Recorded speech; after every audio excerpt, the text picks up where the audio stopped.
Yep. Seats here. All right.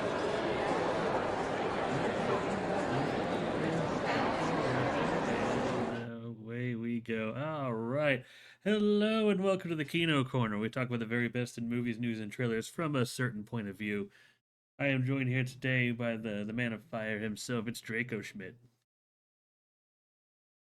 Howdy, folks. It's kind of funny that like out of all of the people in the friend group who wanted the fire avatar, it's you and not Griffin. But I guess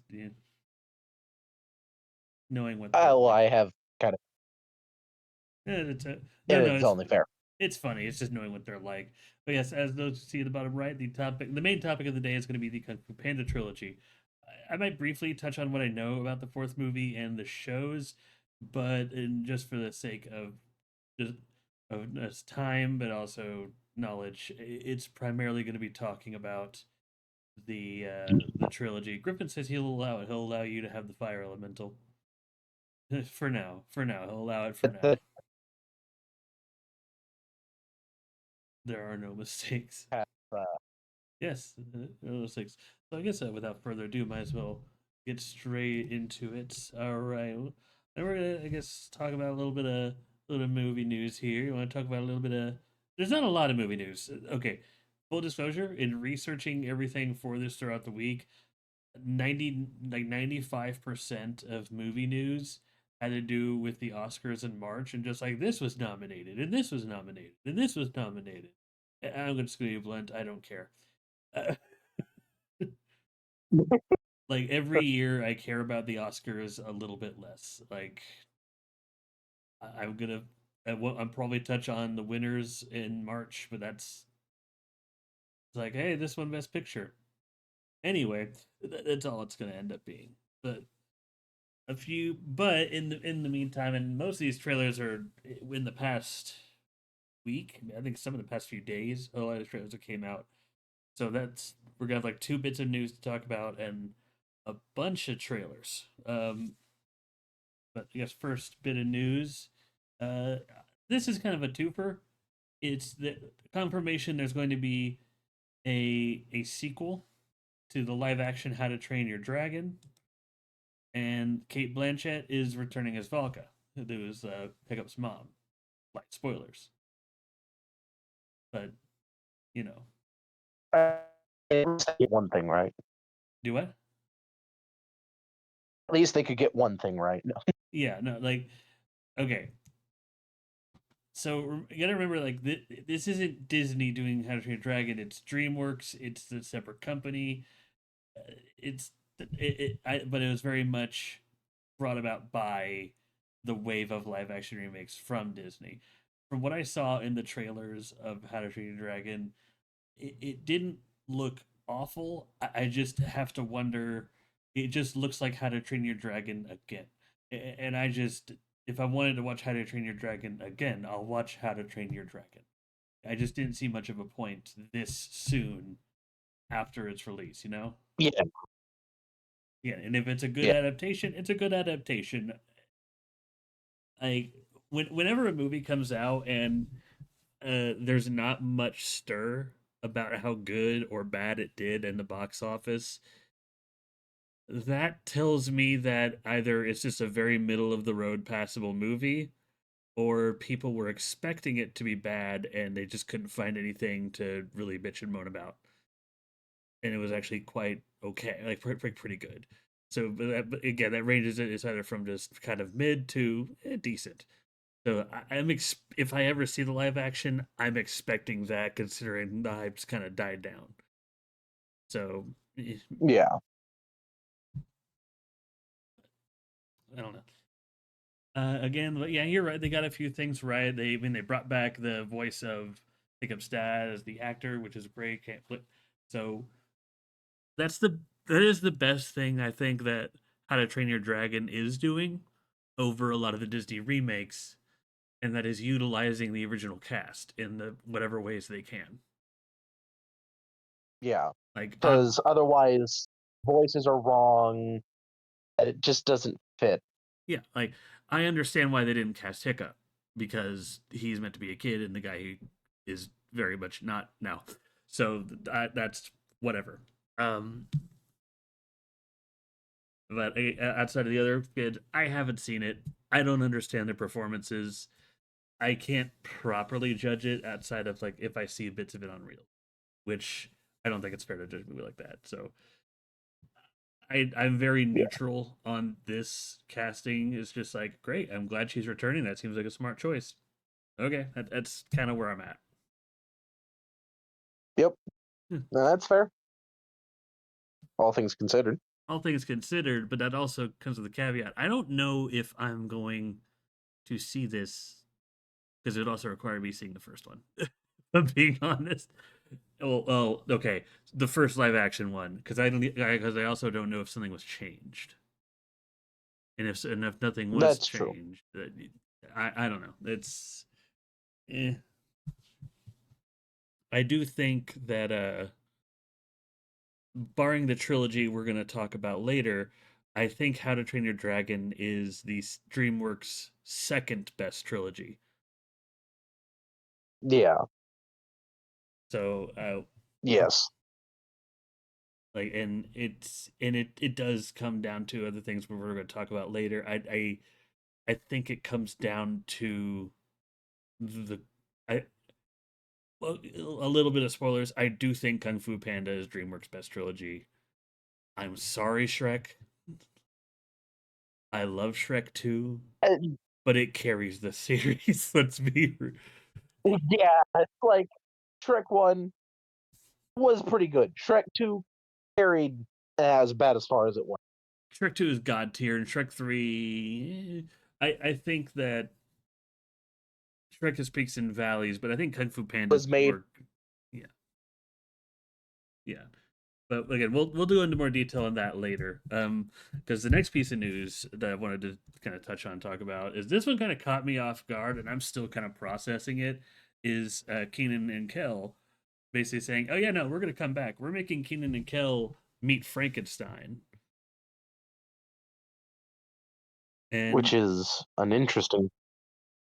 for those who don't know, Keenan Thompson and Kel Mitchell, they were basically the two stars of made like a teen sitcom in the '90s, early aughts, that based on this program called Snick, which was Saturday Night Nickelodeon.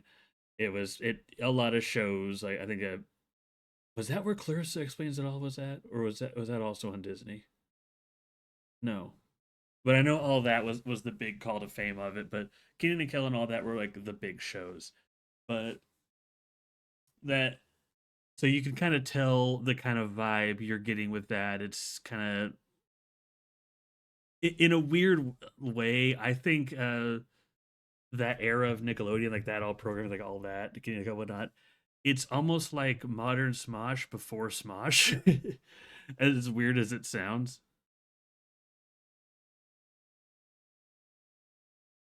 So you can kind of get the type of Yeah. humor. So now, granted, their humor has evolved over the years.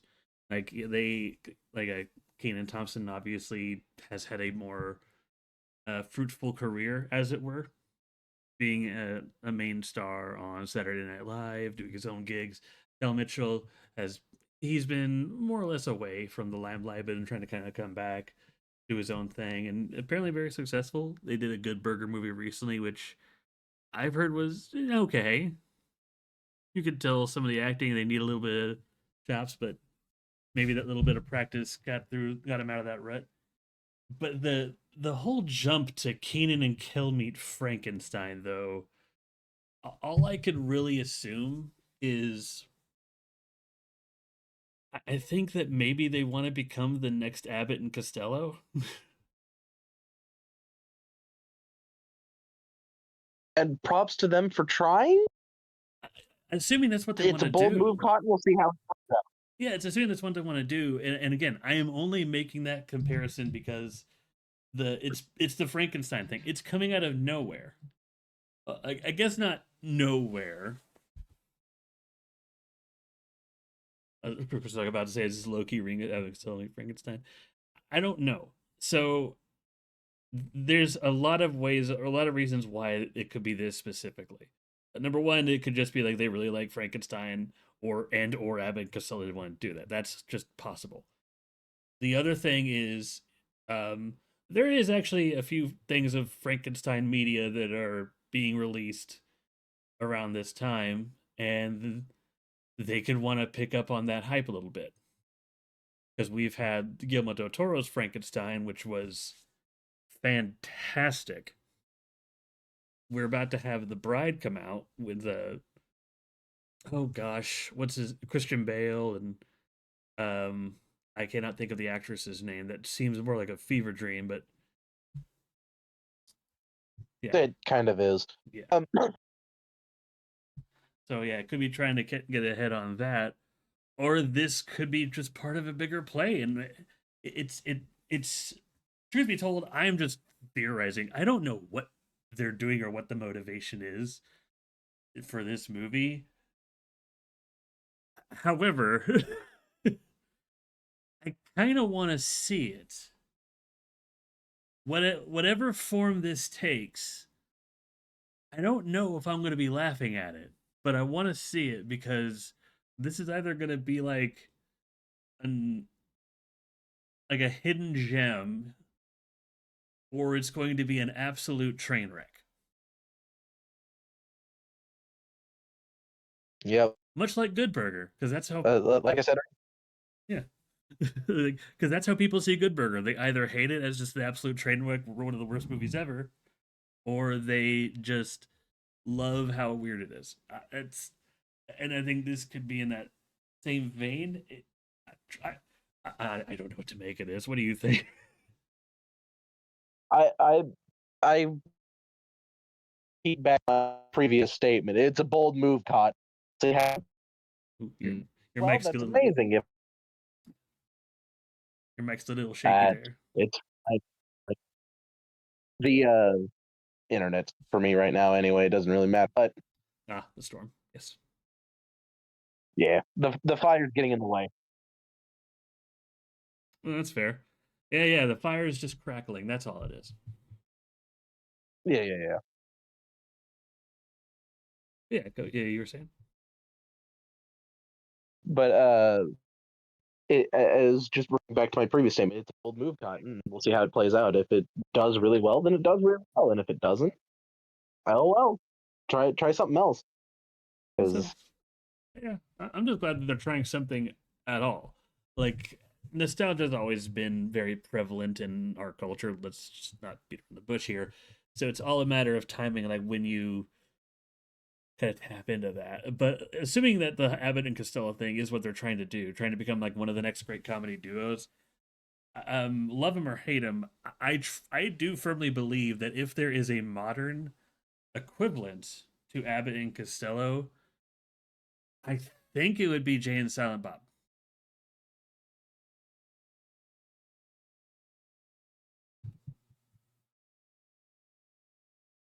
Like, I don't. I think that Keenan and Kel. No. I just don't think they're prevalent enough for that. Like, if there is a comparison to be made, and I'm also bringing that up because there's going to be a new Jay and Silent Bob movie as well, which we talked about last time on the podcast. But I don't know.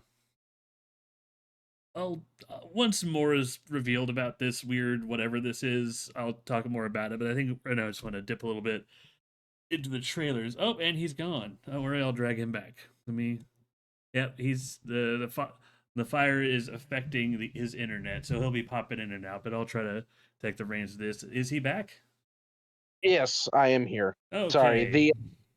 the I ate the chair on accident. I'm sorry. Why would you? Why did you eat the chair? Help it! I made a fire. Fair. That's okay. Well, the first trailer on the list. Okay, I know you actually had a lot to talk about this. The mortuary assistant.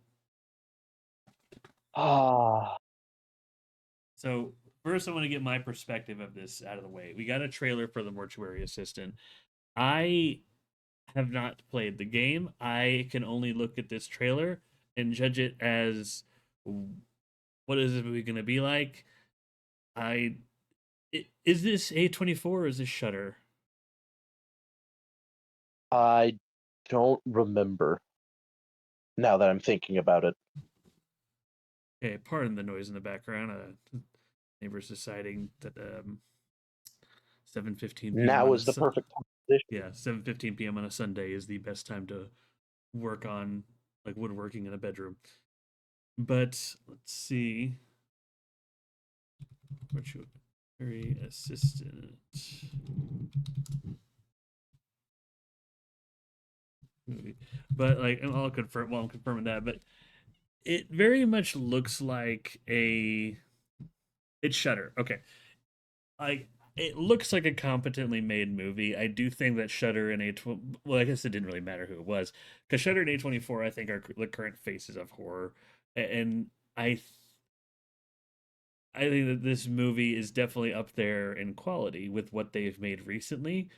I I'm not the biggest horror guy, so you have all these like scares and all these things happening, all the stuff with the possessions, and from an outside perspective, from a design standpoint, it looks like they nailed what the weird the location and what that weird demon thumbnail thing of Mortuary's assistant looks like, which I didn't show. If you're watching on Twitch and not listening, I didn't use that as the picture. I used another shot of just something behind her while she's on the phone. Spooky, but yeah.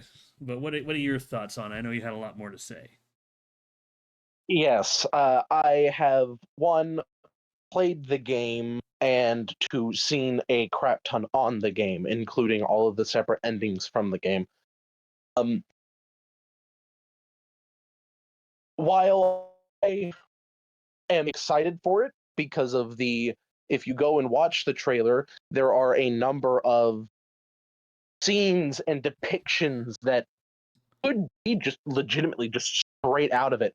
And they did a really good job of making it look like it was going to be almost exactly what the game tries to be, which the game is amazing. Trying to be, it nailed it. Um, but at the same time, I kind of goes into that same category for me with video games trying to become movies or unwantingly becoming movies, um, where it can go into a category where it's a good movie if it was by itself,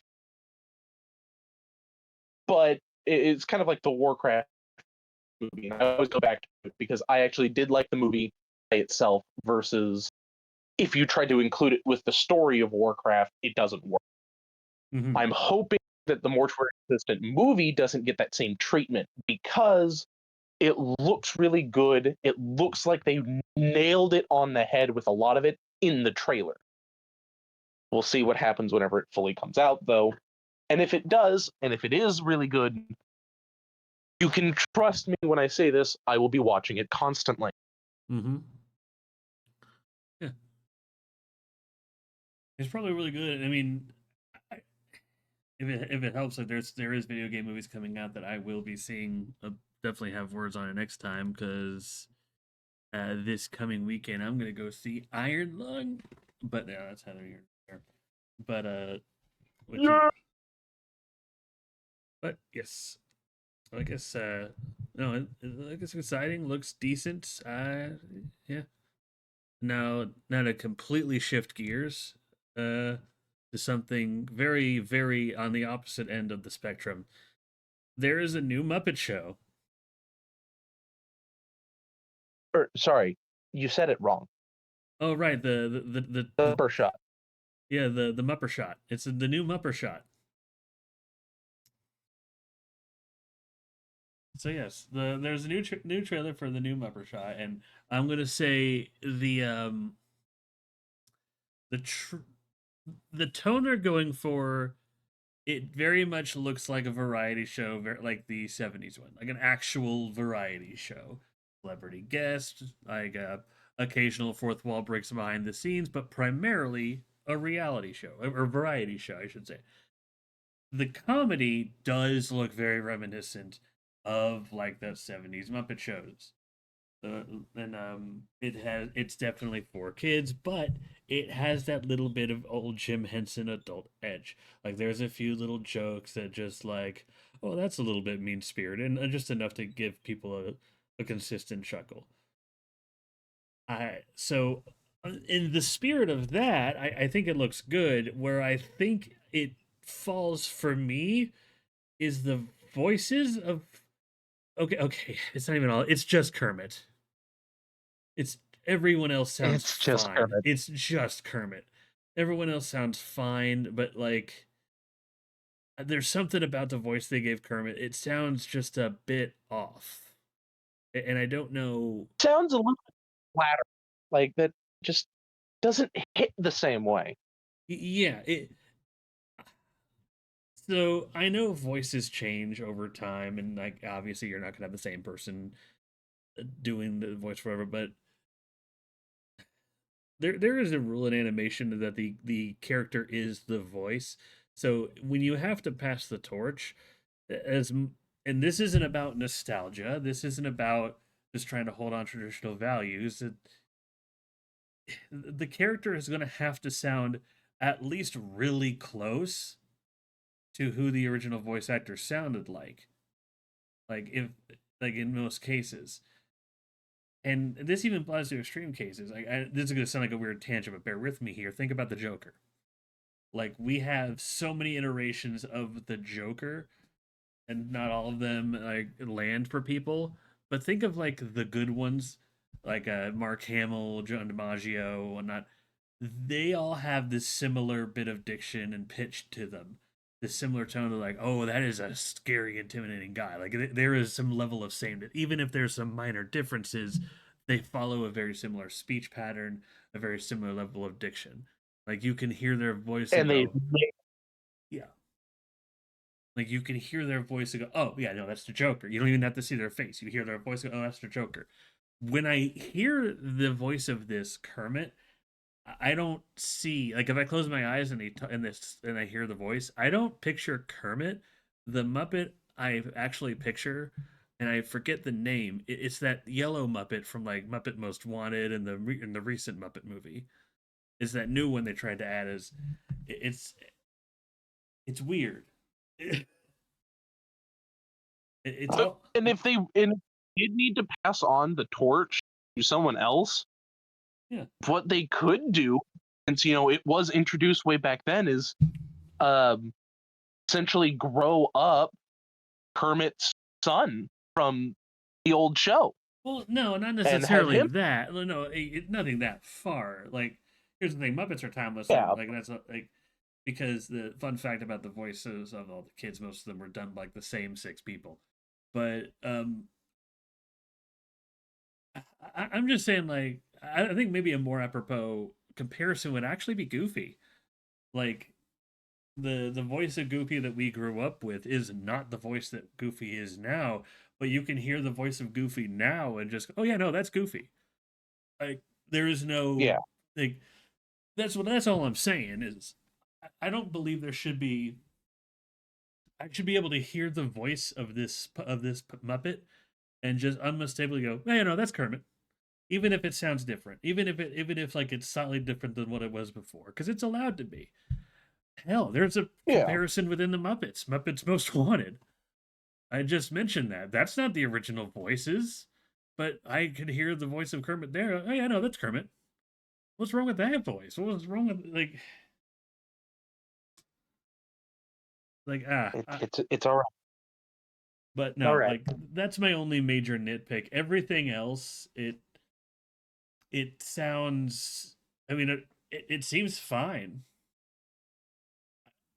I, I like the Muppets, and it also I might have strong feelings about this because one of the movies I watched recently, just kind of as a comfort movie for me every once in a while, is well the Muppet movie.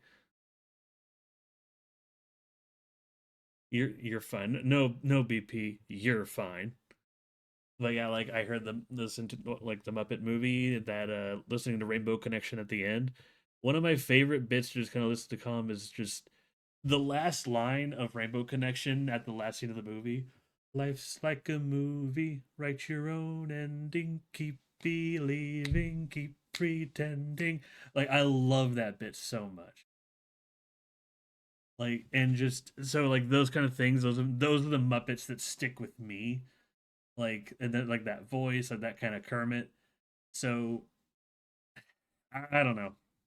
I guess like because The there's the Kermit that sticks with me, I think it was Tomska's Kermit, the oh one gosh, teaching the kids. yeah.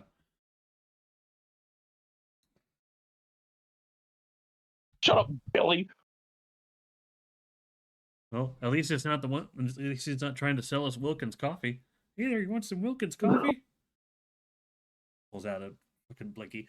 But no, I know. Like otherwise, it does look good. Do you have anything like particular about the trailer you wanted to talk about?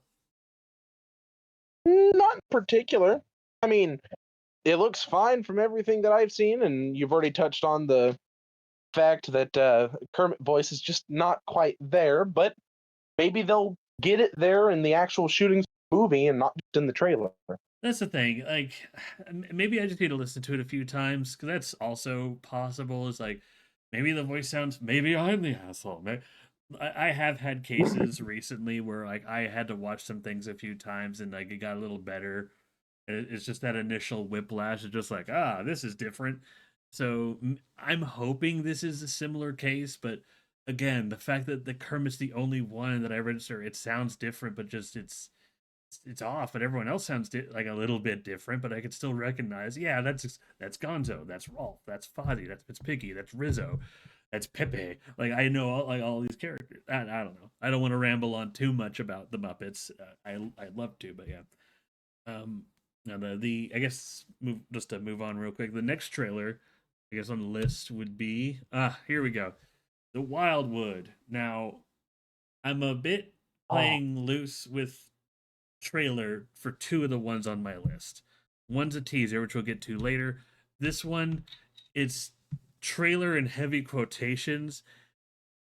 It's basically a behind the scenes look of just the model work, which God, I love the effort that goes in the style. Like you know the shots where you have just like all these people posing the models, and it does like a time lapse. It's like going faster and faster and faster before it fully transitions to the finished scene, moving perfectly fluid. Like having all these people. yeah, Yeah, I love it's that so good. transition. Yeah, but we get some more details about Wildwood, Leica's next movie. For those who don't know Leica, they did a few things recently that are really good. Uh, Coraline, Paranorman, The Box Trolls.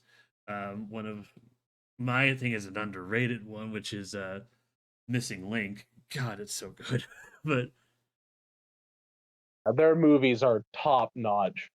yeah, It's so good. yeah, if anyone says you can't do stop motion in the current year, look at Leica's library.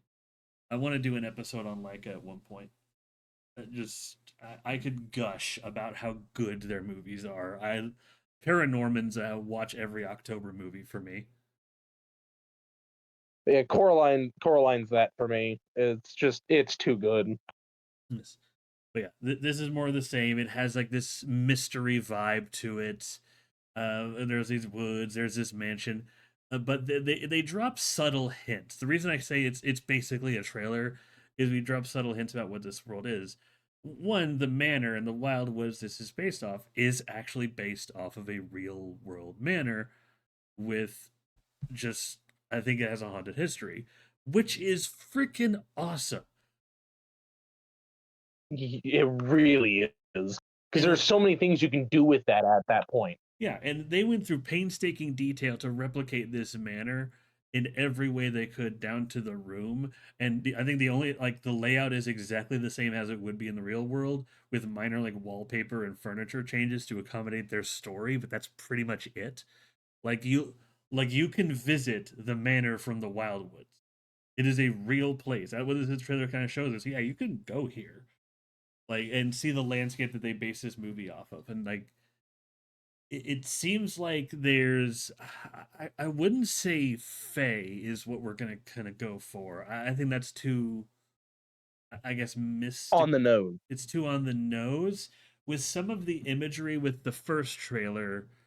I know this is going to sound weird, but I think we might be going with more obscure European folklore.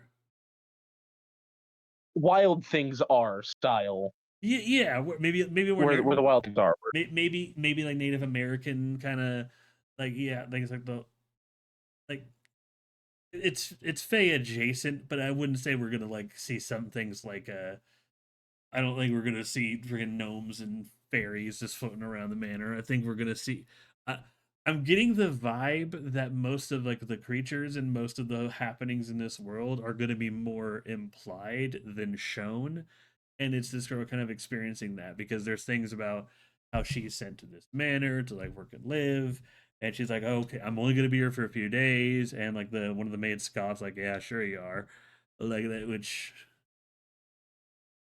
that tells you, which In yeah, that creates a mystery. Like, is she saying that because there's no way out? Is she saying that because he's just gonna have such a good time she's not gonna want to leave? Is it a little bit of both? Like, they're already building this weird intrigue on like they're not and that's what I really love about this trailer. We don't know what the story or the mystery even is. We just know that there's this manor based off of real haunted manor. There's some spooky mythological spiritual shenaniganry going on that this girl's now intertwined with. Okay, to what degree? You're just gonna have which to watch to find out. Cool. yeah.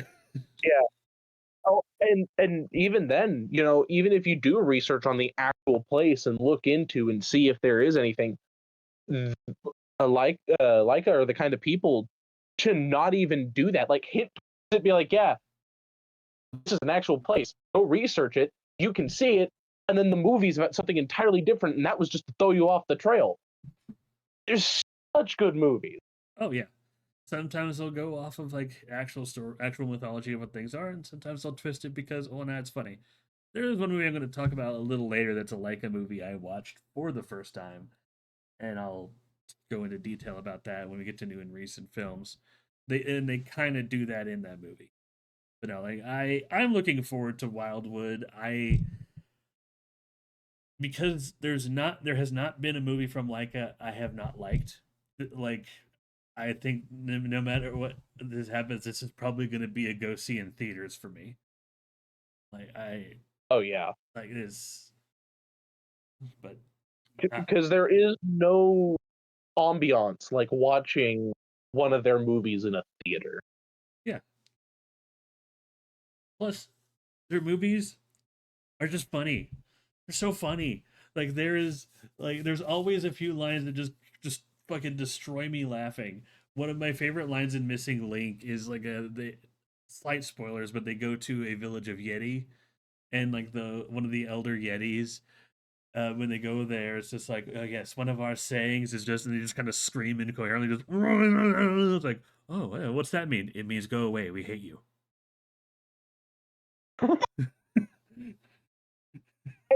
And It's, honestly, like some of the shorts and stuff like that for that movie, and it's so well done as well that Leica just hits every time. oh, oh, it's so good. Yeah. Again, I don't want to get too much about one thing. Like these are all larger topics to him, but like check out the trailer for the Wildwood. It's a longer trailer because it's half trailer, half behind the scenes. But yeah, next trailer we got going on our list here. Okay, this one is I think I'm gonna have more ramblings on. Monarch: Legacy of Monsters getting a second season. Yeah, before I go on ramble mode, do you have anything you want to say about it? The only thing I really can say is, oh boy, Am's going off crazy again. Okay, time to nerd out.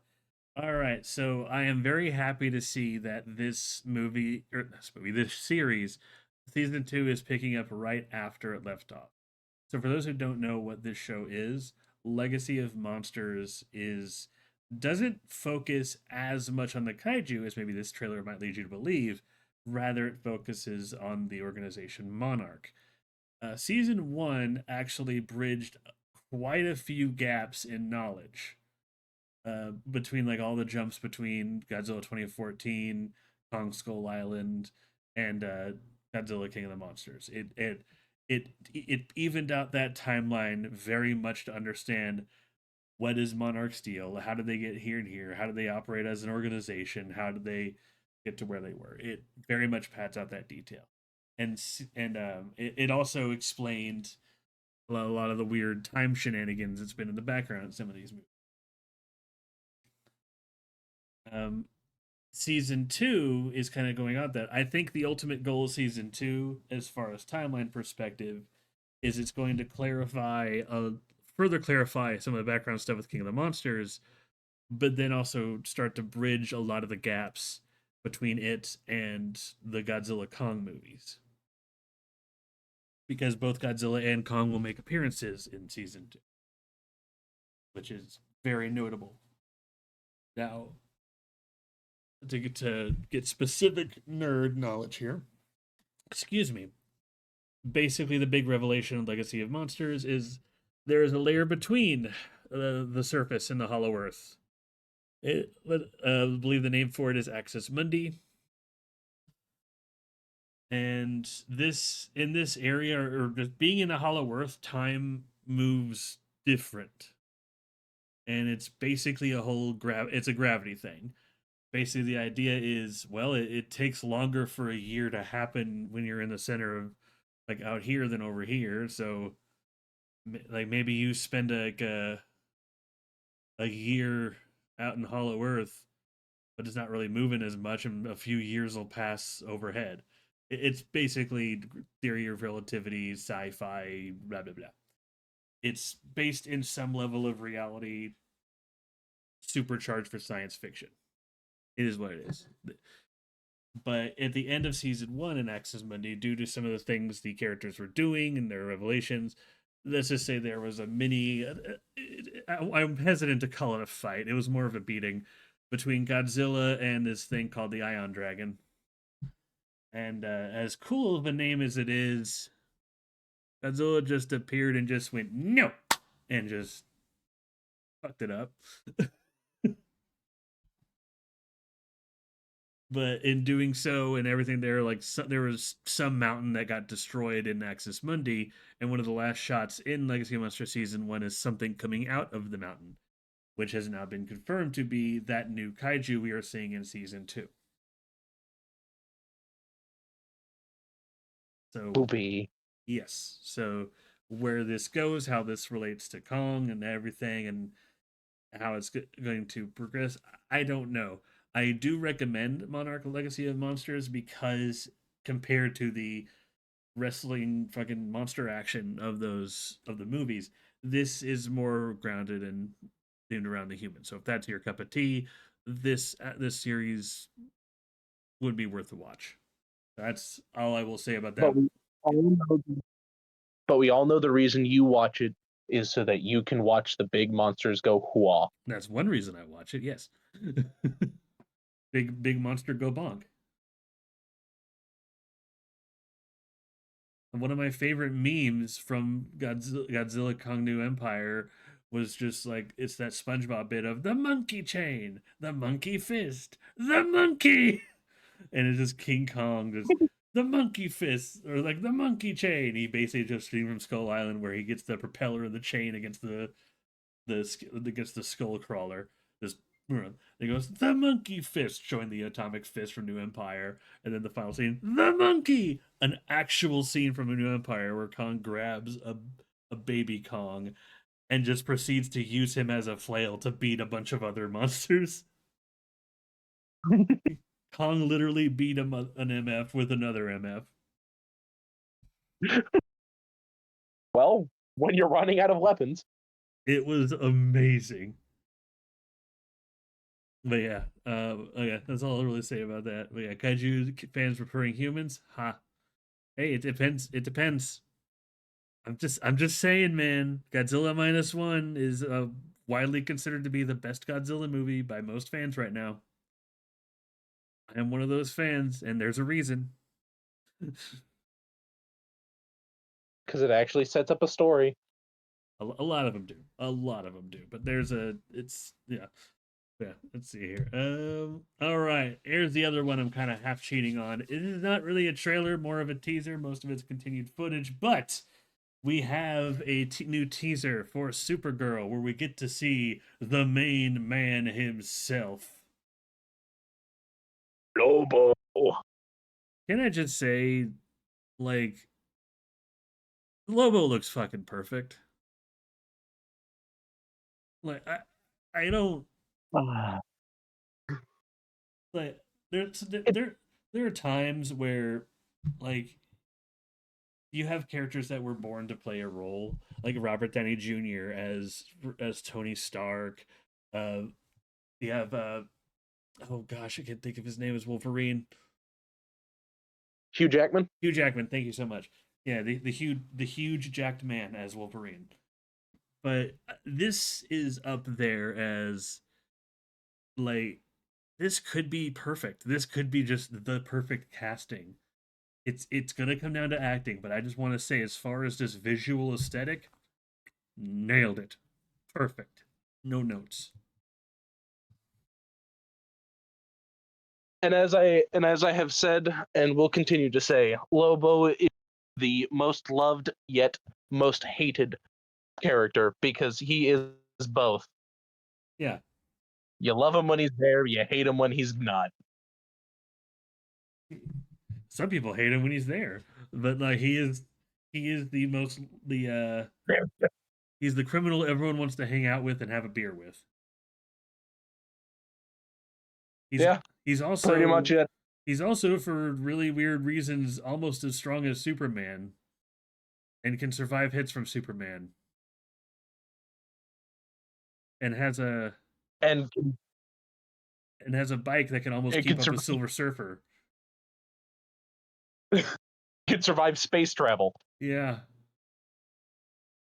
Lobo's nuts. But but how much of that's going to come through I don't know. Yeah, it depends on the iteration, whatever. But whatever we see, I don't know.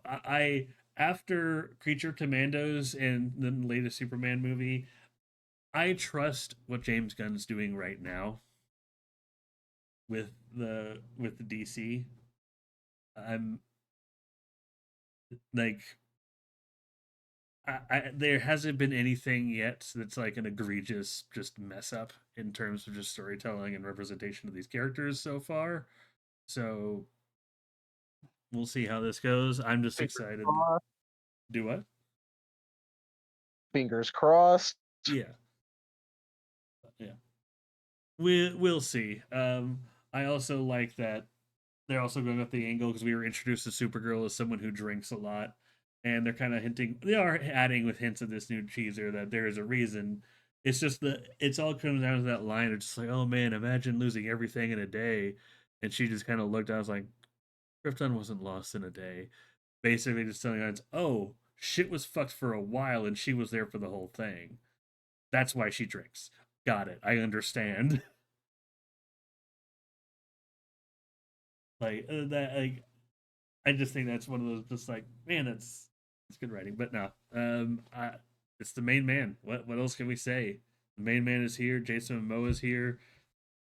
I love Jason Momoa, and I'm gonna put a pin in Jason Momoa because I'm gonna bring him up when we talk about another trailer, which I think is next. No, I think I have one more to talk about before.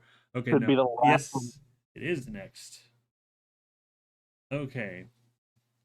That means I didn't put in my slide for Mall. Oh. We'll talk about that in a bit. But Yeah. Masters of the Universe. Okay. Alrighty. This trailer just came out of nowhere. Like, and some people are divided. Some people call He-Man Super Twink. I don't see that. However, so I am not against this movie. I want to preface this by saying that in the most general, in the most broad sense of the sense as possible, I think this trailer looks good. I think this movie looks fine. There's some action scenes I would like to watch. in the most broad sense, if I take everything under consideration, I have a generally positive view of this movie based off the trailer. That being said, there are things I do have personal issue with for what little I do know about He-Man. I have watched some of it, not as much as people older than I. It's not I didn't really watch most of Revelations. However, one thing I do have issue is the whole He-Man on Earth. And some people were quick to point out that, like, oh, but there's like a story reason of just He-Man is or Prince Adam's father is of Eternia and his mother is of Earth, and just like so. Yes, okay, it's gonna come down to how they play it, and I guess that is a reason why. But there's an action scene of Beastman on a car on a highway, and that tells me that Earth is gonna play at least a portion of this movie, and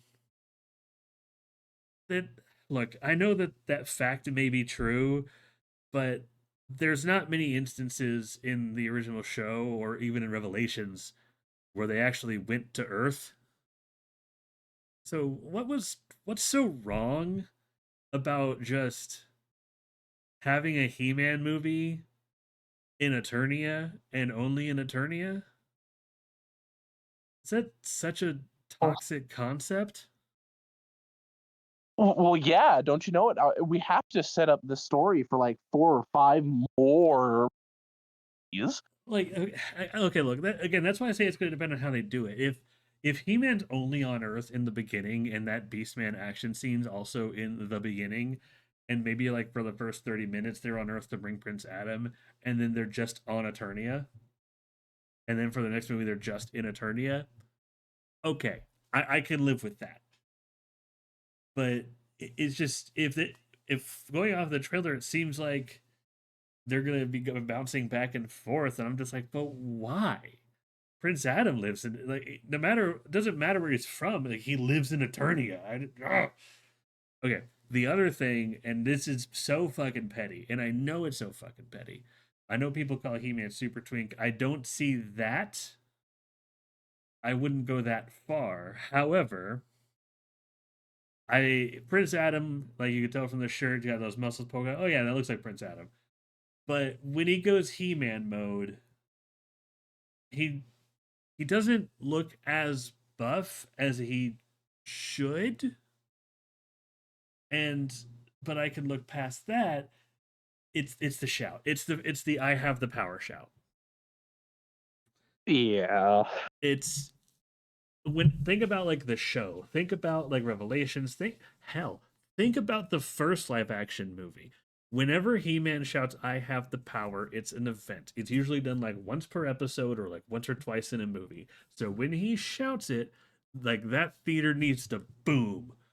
And instead of just that loud I have the instead of just like feeling that like all I heard was I have the power. Huh. It took me out of it a little bit. And It's so it's flat. it's so jarring because when you look at how they stage the scene when it happens, visually, that's exactly how I pictured it looking like. Him just thrusting it upward, that big energy pulse, and just poof, He-Man, bam. Visually, no notes. Just I hope this isn't just the trailer. Maybe up the sound design a little bit, add a bit of reverb or something. So like when he shouts it for the first time, the whole theater feels it. Is that too wrong? Oh, it's not. I don't know, but So yeah. something me and you kind of mentioned as we were talking this before the cameras came on. Um, who happened to be the one voicing Skeletor? Uh, yeah. Jared Leto.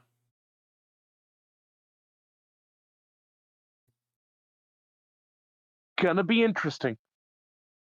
Well, okay. So I know I said I'd put a pin in it because I was going to bring up Jason Momoa. So I have a theory about why they cat, and I talked to Griffin about this, but I have a theory about why Jared Leto is Skeletor.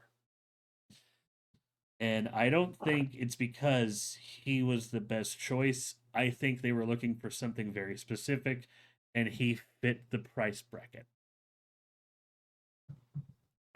And I'm only saying that because when you look at the trailer, you can't see in the picture because I used a picture of the Masters of the Universe, which all look fantastic. But which before I get into it, side note, one thing that I think this trailer does fantastic is character design. Like I could look at everyone in this trailer with limited knowledge of He-Man and the Masters of the Universe and go, "Oh shit, that's Beastman, that's Spikor, that's He-Man, and that's Man at Arms, that's Robot Man, there's Cringer." Like I could just look and just know who everyone is, and that's fantastic for a series as obscure as He-Man.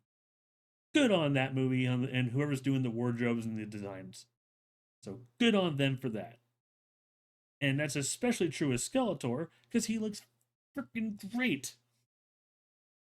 And I have a theory about what they did with Skeletor, how they got his face to look like that, and I'm pretty sure they did a Hanna-Barbera trick where they basically have a where he's I think he's going to be wearing that purple coat or the cloak almost the entire time. And they're basically the cloak is going to maybe have a little few green screen fibers in it, but he's good. Whoever is like playing Skeletor Jared Leto is going to be wearing a green mat, like a green hood over his face the entire time. So that's why in those shots, like from the neck down, it's just him but purple when he has that buff body he got from Tron Ares. But from the neck up, it's all CG, and it's good looking CG because they only have to animate the face. They don't have to animate the body. Yeah. So and they're using the cloak to kind of make the blur lines, the Hanna-Barbera effect. So I, that being said, I think when casting, they had two options. Option one, they have someone visually fitting play Skeletor and just run around and do the thing, and then just have whoever a better voice actor voice him. You can get a recognizable voice actor, do what you gotta do. The downside to that is you're basically paying for a second actor. Yeah. The other side of it is you don't want whoever you get to look as good as He-Man.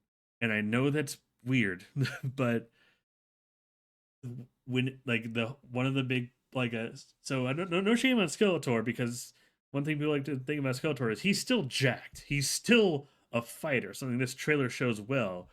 He is basically a fucking he's kind of a paradox in and of himself because you know that meme where there's just a buff wizard and just I'm out of spells but I'm not out of options. Yep. That's Skeletor. He'll cast a few charms, a few spells. He's cutting his hell, but when all else fails, he'll still punch the living crap out of you, and he can still actually match He-Man sometimes. That's what makes him so terrifying. He casts non-magic missile. Yes. So, but even with that, visually, like you still want him to be buff, but not quite as buff as He-Man, because He-Man's the pure, honest strength born from the secrets of Castle Grayskull. Where He-Man represents pure, like purity, honesty, and strength, whereas Skeletor is that he is still strong, but he uses his strength, uses his cunning more than his strength. So he never is going to be quite as strong as He-Man. So, and then the actor they got, which some people have pointed out, yeah, he's strong, but maybe they could have gotten someone with a more just build, a more like a bigger build.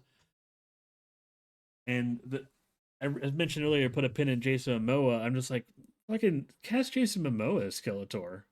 He's already being Blanca in the new Street Fighter. He's being Lobo. Have him run the gambit. Jason Momoa is a freaking nerd. I'm 100% sure if they approach Jason Momoa like, here's a couple $1 million. We just need you to put on a skull mask and go, yeah. I'm pretty sure he would take that money. He would do it, and he would praise everything about just the experience alone. Yeah. but you want to have fun with. I think that they casted this He-Man for his acting ability because like I don't know. There's nothing about the performances all that were very um I guess offensive. I would say. And side note, if the He-Man he him nameplate joke offends you, get over yourself. Like I work in a neutral like environment where we have nameplates on our desks, and half of them have the he they she whatever the fuck. I don't care. No one does. It's just a thing we do now. Nobody gives a shit. If it bothers you, touch grass. But if anything, it's basically an early hint. It's He Man. Like, that's all it fucking is. Tangent over, Yeah, but it's but like the I see the actor they got for him, and he looks fine. And I think they're cognizant of what I just said, that you want Skeletor to be buff and maybe a bit more skilled than He-Man at first until he transforms, but you don't want him to be. It would be weird if Skeletor was more jacked than He-Man. Which brings me to yeah. Jared Leto. They were. It's a very specific set of circumstances that they may have put themselves in, and there's not many actors that could fill that role. And they may have just kind of been like, I hate to say it, but Jared Leto might be fucking perfect. I don't think they went out the gate and go, we need Jared Leto to be Skeletor. I'm pretty sure every fan, and not even fans of He-Man, I'm pretty sure just any moviegoer would just go, really, like you don't want Jared Leto near this project. I and this isn't me blaming the actor for He-Man. I think the showrunners are doing the best with what they got, and they had to make sacrifices and narrow everything down to a single actor. So they had to get someone who could do a lot. Because I mean, just heck, if you're watching, look at the shot. You have Idris Elba as Man at Arms, which holy crap. Not to mention you have all these CG monster dudes like Beastman and Spikor and Evelyn and Gringer that look good. You have Castle Grayskull looking accurate as heck. This is a very expensive movie. Let's be real. They're if they like they probably just like we could save probably a several $1,000,000 if we just narrow this down to one actor and just deal with this guy for a while. And if the goal is for Jared Leto to be hated, sure. After Morbius, I see Jared Leto as the D-list actor that when he tries his absolute best, he could be average and pull out a B minus performance.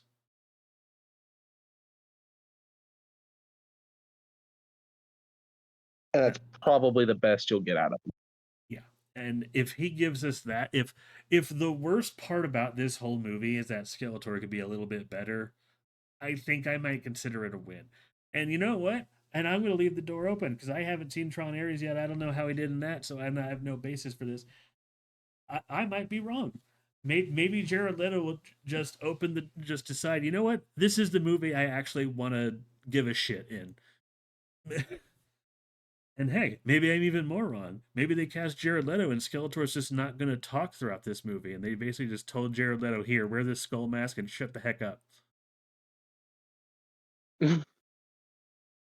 But at the same time, Someday, we only hope. but also at the same time, I kind of want to hear just remember. I want there to be just a freaking PSA at the end of this. Just I want to hear Skeletor until we meet again. It would just be Pete. No, like if there's like like there's some references that I don't think they're gonna be so overt. I think they're gonna be nods. Like two that I'm calling now are going to be references because they're too good not to be. One is I think at some point that song "Hey Yeah Yeah" I think it's going to be either in the background or it's going to be a set song for an action sequence. I think that's going to be in the Please. movie.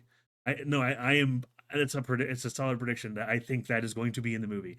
The other one, this is more of a.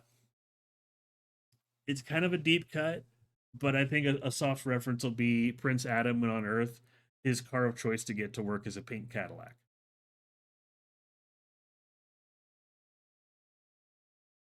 If you know, you know. But again, we'll only see it for a scene, but it's a reference. Like I think those are things that are going to happen.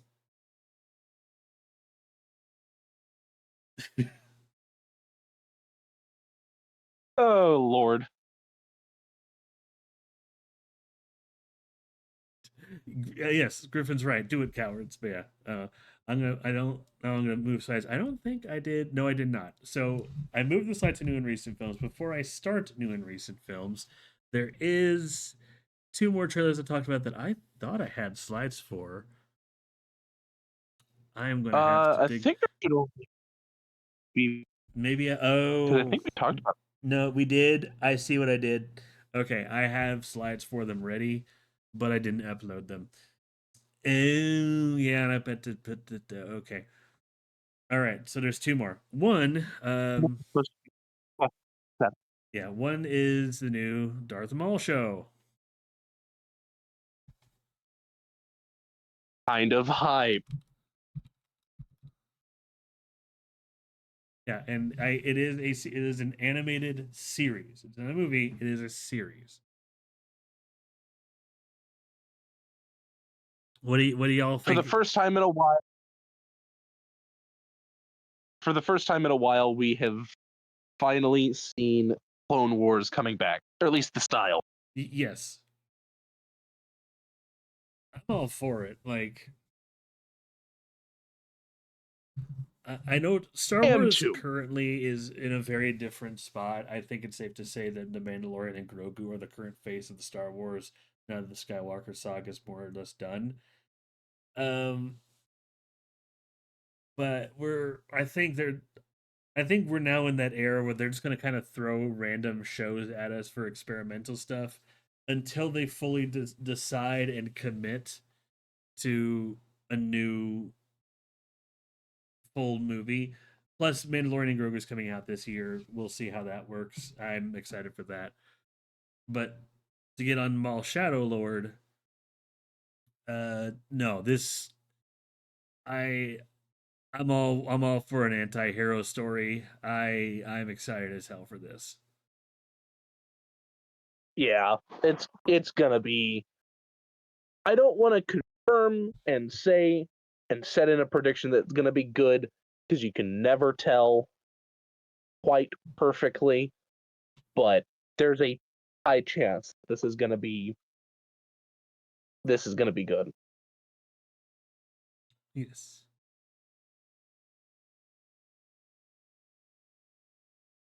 Uh, I don't even like I know I don't have a picture representative of it. I'm gonna hang on new and recent films until I get to actual new recent films. But the Maul Shadow Lord, it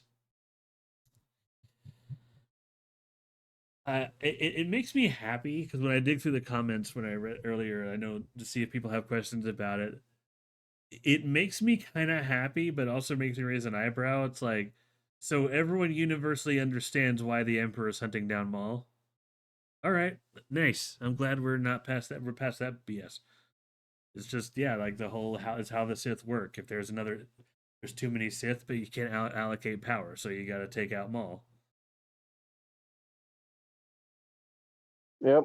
because it's just how the Emperor do. But Hmm. yeah,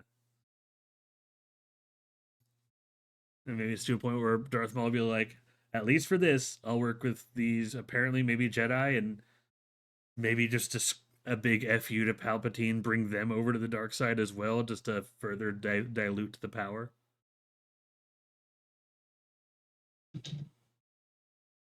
But we'll see. We'll We'll see. see how it ends up. We'll see. And the last one I meant for Masters of the Universe to be the last one, but the actual last trailer to talk about is one I was 50-50 on. But I will briefly mention it because it looks good. It's the new glitch show called Gameaverse. It is a YouTube show That's going to be released slowly, episode by episode, but it's by YouTubers like Rubber Ross and, of course, Aaron from the Game Grumps is voicing two of the characters. I'm excited for that. And I, between Glitch Productions just existing and some of their shows getting on Netflix, and just Markiplier's Iron Lung and all these other things happening, I feel we're entering the era where we're losing faith in Hollywood to do anything. So we're putting more stock in these smaller companies, independents, hence the rise of companies like A24. Um, and one of the side effects of that is these smaller companies, they're willing to be like, hey, these YouTubers and whatnot, they actually make good content and they have good ideas for shows. What if instead of just going for whoever has the most subscribers and following trends, like creating more problems for ourselves, what if we pay attention to the ones that are actually making these kind of shows and movies and give them money?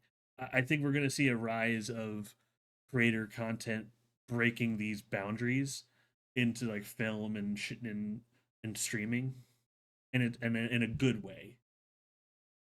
Yeah. Oh, there will always be bad apples in a bunch, but Absolutely. that won't mean that there won't be a lot of good that comes. Oh, absolutely. And I'm just gonna say right now, like I'm confident it'll be good, but if Iron Lung turns out bad, it'll break. Yeah. But I am confident. I am confident that it will be good because I gotta say that everything Mark's doing around the movie is just, apparently he's doing blood drives at select theaters. And one thing he did that I learned about just before this is, I haven't told you yet. You know they released the popcorn bucket for Iron Lung. Oh, So there's an Iron Lung popcorn bucket, and the design's cool. But then Markiplier is just like, hey, here's the STL file if you just want to print one yourself.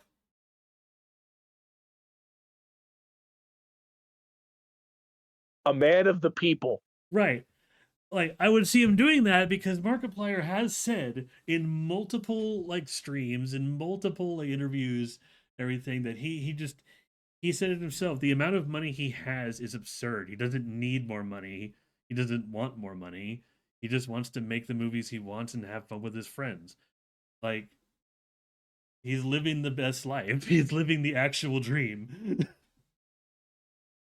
And he's doing it in a way that isn't to screw over the people that got him there. He remembers the early days of being a YouTuber and remembers the just amount of support and everything that he's gotten through all of these years.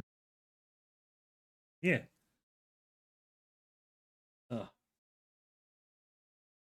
yeah, no. But that brings us back to Gameverse, and I want to bring about Iron Lung because I'll talk more about that when I actually see it. But this all this creator content with Gameverse, like I said, I think Gameverse and Knights of Guinevere are going to be the big ones that. It's very possible that by the end of the year, Glitch's entire library will be on Netflix because they already have Amazing Digital Circus on there, and I'm not. And if everything goes well, when Amazing Digital Circus ends in, I think in the summer, because yeah, episode 8 is in March, and then episode 9 is later on in the year, probably in like August or some shit. But Yeah. like if everything goes well, like the glitches. Heck, look at the popularity of shows like Hell of a Boss and Has Been Hotel by Vizzy Pop. Like Yeah, they're skyrocketing because one, they start out as free and get the hook, but also it's good story. mm-hmm. And there's little of that in a lot of movies nowadays. Yeah. Well, we'll see. Now we'll I said I'll talk about Iron Lung more probably next time, and I'll go into what I'm doing next time at the end of the show. But Um, I guess now we're to actually go on to new and recent films. The only thing I saw recently that was new, I was gonna go see Mercy yesterday. I opted very early not to buy a ticket because, and I'm glad I did because the whole ice outside, I just don't want to deal with it. Yeah. But I do plan on still seeing Mercy at some point. But I'm a little more hesitant now because I I firmly believe that if a movie trailer has to boast a very specific thing about a movie, that thing isn't true. Which Like, is fair. well, if a movie just has to sell you on just how many times have you went to go see a movie and the trailer was like, "Oh, the ending will leave you stunned," and the ending was kind of mid. Yeah. Unfortunately, it's been one of Hollywood's biggest, I think, and honestly, is one of their biggest pitfalls is saying this is going to be so amazing, and then it's mid at best. Yeah. And with Mercy, like the first trailer made it look fine. I like the first trailer for Mercy. It's like Minority Report, but with Chris Pratt and an AI.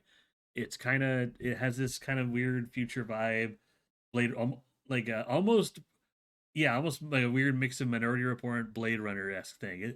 I don't know. I thought it'd be a fine little mystery because. And it was a very neutral, almost malicious AI because there's like that scene in the first trailer I do remember and being interesting. Basically, this guy who invented this AI that can kind of detect and prosecute like crime with access to just street cams and just get everything with perfect accuracy is basically pulled him in. It's like, all right, you're accused of murdering your wife. You have 90 minutes and full access to this footage. Prove to me you didn't do it. And basically, this guy pulls up footage of like his house at the time and sees people going in there and finds out that his wife was cheating on him. Like, I wasn't there at the house at this time. I couldn't have killed her, but he's saying that while he learning his wife cheated on him, but like you could see that yeah she cheated on me. So you didn't like yeah she cheated on me. Well, all right, you weren't at the house. 15 minutes before the murder happened, but the murder didn't happen there, and now you've given yourself motive. I am now even more sure you did it. Yeah. Yeah, So it's a constant fight. it's like a big chess match, and just like I like that dynamic. It's just like if just I don't know, it could be interesting. But in the new trailers for it, they're just like the twist at the end you'll never see coming. I'm just oh cool, so it's going to be a shitty twist, or I'm going to see it a mile away. Like Yeah. that's what it signifies to me, and it kind of bums me out.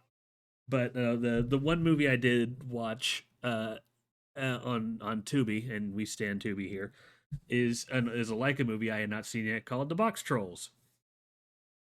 Holy crap, it's so good. It's so underrated. Like It is. not everything needs to It be like this big grand epic like you met Coraline with like the other mother and the big spider form. You had Paranorman with the witch, and and this one technically has a thing at the end, but they don't really fight it per se. And even the villain, they're not like malicious. They're just expertly delusional. I don't want to go into spoilers about the like what the villain is it's a actually level of do it delusion that even these days is it's a do level of delusion that even these days is rare. yeah, it's a level of delusion that even these days is rare. And like to the point where they had the tools to just get rid of anyone who out of their way, and they're putting themselves in even greater harm just because they're pretty sure they have to have this thing that actually they don't need and actively is killing them. And part of the reason they need it is because another set of characters covet it and just care about it more than anything else in their life, So this one guy is just like, oh, these upstanding people have this thing. It must be good. I need this thing. But no, this thing actually, you specifically can't have this thing because it can kill you. And like, no, but I need it. And he gets the thing, and the longer he holds it, the worse off he gets. And that's the best I can explain it. I know it's making it sound like this mystical MacGuffin. It's not. It's it's It's something. really It's something extremely mundane, but it is. really But it's treated as like the best thing ever. But no, like the one thing is just the visual storytelling and just all the box trolls themselves, and they get a lot to just they do very little to explain their culture, like all these just little nods, and I perfectly get how box trolls operate as a culture with very little information. yup. And visual storytelling. We're not on the level of Gendy Tartakovsky. We're not on the level of Primal or Samurai Jack. No, but this is up to like visual storytelling at like it's some of the best. Yeah. Like, well, like that. It just hits different. Yeah. Have you seen anything in theaters or anything new like on streaming recently? Uh, not really. Although, well, not really. I don't typically do that anymore. I used to do it a lot more often. But what I can say is that it's a little bit of a joke because semi-recent news is season one for One Piece is finally ending. One Piece season one. Yes. It is moving from being a weekly to a seasonal. Because they are giving time for Oda to continue the um manga before they continue the anime any further because they've caught up.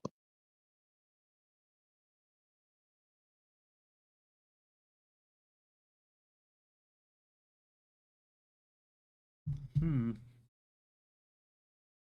Well, And of course, my first joke is, yes, over 1,000 episodes in, and we're only done with one season of a One Piece. yep. Okay. All right. So I do want to go in a bit of since you mentioned it, I want to go to a bit of a tirade here because I want to use this platform to kind of sell people on One Piece here because I know the common joke I've seen about One Piece, especially after the season one thing, is we all know how it is. It's going to be the friends and we've made along the way. That's what the One Piece is. Well, funny thing. No, it's not. Don't think that's it. Yeah, it's like, no, it's not. It's not. Oda has actually already confirmed that look, the friends we made along the way, we all know that's part of it because that's the theme of the manga. And if you haven't picked that up, 1,200 chapters in, the fuck are you reading? But he has said in one of his most recent interviews. He stated that he's known what the One Piece is for a while, but as far as we're putting it pen to page, he keeps like he keeps having to revise a few things because he wants to make sure that when the straw hats or whoever gets there first, he was very clear on saying it like that. Whenever the whoever gets the One Piece first, and the audience gets to see what it is, it it looks and feels like a treasure worth attaining after so long Yeah. because like that is a direct quote from him. So it's basically his way of saying, no, the One Piece is real. I should know. I keep practicing drawing and having meanings about it. Because And we know it is because Whitebeard screamed it. We all know this. well, yes, but like the other thing is from a more meta sense about One Piece.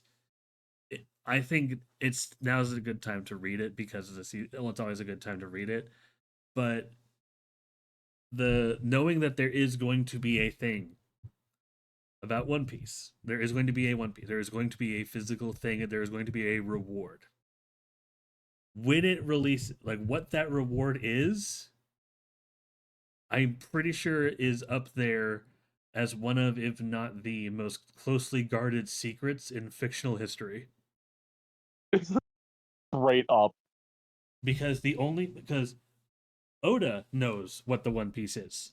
A very small, and I mean very small list of editors who have worked directly with Oda also know what it is, and they have to sign like 30,000 NDAs regularly and are sworn to like this absurd level of secrecy. If you even mention Yeah. One and Piece in the same sentence, Yeah, you're yeah, part of the NDA is like not just Oda and will go after you, but all of Shonen Jump and everything like Toei. Basically, every company that has touched One Piece, if you spoil the end of One Piece before it releases in the manga, you'll become financially destroyed for generations. easily. Because, like that's just how it is. So we know what the One Piece is, and there's so many people who have theories about what the One Piece is, but no one knows what the One Piece is. No one really does. And when it reveals, when it comes out in the manga, everyone will know what it is. And at that point, you cannot read One Piece because you'll know what's at the end.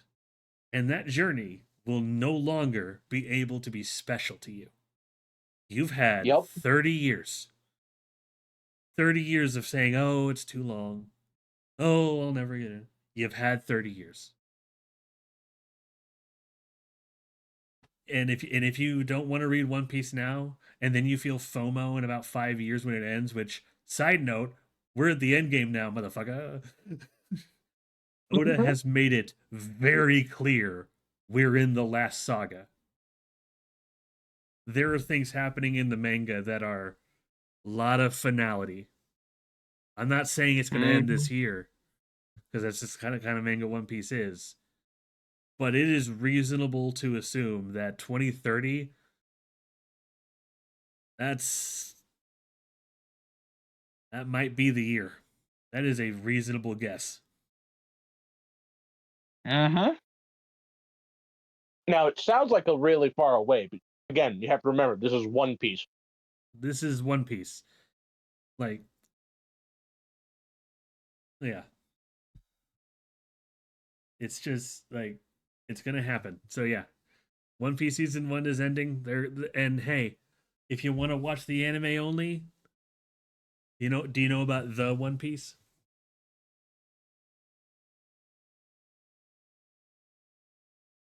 So Um, there's in addition to Toei's anime going seasonal and going into Elbaf, um, there is a new animation One Piece project that is going to start from the beginning, but they are going to take the pacing of the animation of the modern show and greatly tone down the pacing.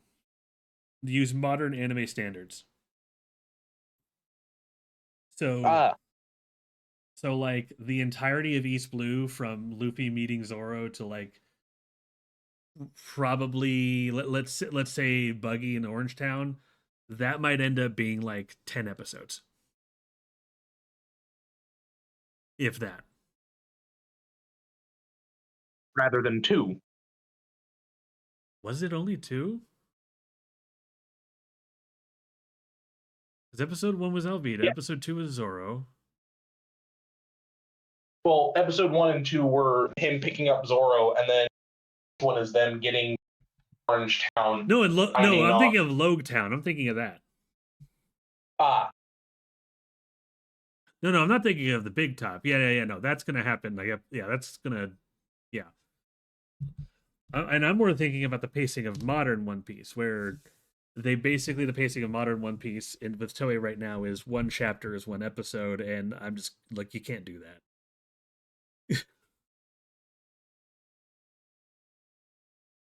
Like the episodes are gonna seem, some are gonna seem dragging slow, and some are going to seem like what the there's too much happening. Unfortunately, yes. So yeah, so yeah, no, it's going to be really condensed, like a. It is going to be the Dragon. The One Piece to Toei's One Piece is going to be the Dragon Ball Z Kai to Dragon Ball Z, and I hope, and not as a direct way to ruin a few things, because the early animation cells make this look gorgeous. But yeah, but I don't want to gush too much about that. You got me on a One Piece kick. But yeah, let's get to our main topic of the day. Yes, yes. Every panda was kung fu fighting. Huh. All right. So, how do you want to start this? Well, so first, I guess I should clarify. Um, I might touch briefly on the fourth. I haven't seen it, so I might touch briefly on what I know about the fourth one. But more than anything, we're going to talk about Kung Fu Panda 2, and Kung Fu Panda 3. We're definitely not going to touch on the shows. I've heard that they are fairly all right. I've seen a few episodes of the first season. The voices are different. It is definitely a Nickelodeon kid show. I can't say it's bad based off of the two episodes I did see. Um, but I don't really have anything to say on the fourth one. So yeah, that being said, I guess just same way I did the Jaws movies last time, and I guess just take this in order. Start with the first one, Kung Fu Panda with Jack Black. Ah, a comfort movie if ever there was. Um, honestly, it's one of my personal favorites of many of the wide genre of animated films. Um, but there is one that we're going to get to that is a little bit higher on there for me, and it's still from the Kung Fu Panda series. No, well, yeah, Um, we'll get there in a second. But as far as your opinions on one, I I think in general, like my opinion, I end up agreeing with. I know not everyone agrees with this reviewer. I still watch them. Don't care. They're funny. I still watch Nostalgia Critic, and I very much agree with his view on the first Kung Fu Panda. That it is, but if you know nothing going in, you might not be intended to see it because you hear Jack Black is playing a Kung Fu Panda. That sounds dumb, but it is the most don't judge a book by its cover movie ever, because not only is the writing just that freaking poignant, it is a beautiful movie. It is one of the better kids movies of our generation. it is, and like you were saying, it's beautiful. The art style is gorgeous. Even the sound design, just every once in a while, of pretty much all of the movies in total, but of the first one as well, just bring shiver. It's like, and I can also say in the first one, I know there's the whole fish out of water of just how he's had the Dragon Warrior. When rewatching it, I just want to point out that when everything happens and he crashes into the stadium, even Poe is like one of the first ones to go, "Hey, I don't think you meant to point at me. The Furious Five's right there." Yeah, so it really brings a charming point to his character that he is like most kids, like me and you during that time, I'm fairly certain, major nerd. We love this one thing. We've got action figures of this one thing. We go to see them because they're so important to us. And something happened. We're not sure what just happened. It's a reasonable response, which is weird to say that about a kids movie about a Kung Fu Panda. It is, but like the first Kung Fu Panda, though, it's. Ah, I also think it has a. I think one of its most important lessons. I know it has the important lesson about loving yourself and about who you are, and I think it's well done. I think the more important lesson in the movie that I think everyone should be able to latch onto and learn from it is it's about teaching, and the one that Shifu learns. Yeah. Don't when you're teaching somebody something, it's not best to teach them your way. It's best to teach them in a way that benefits them because everyone learns differently. That's what Shifu had to learn. That's what he went wrong.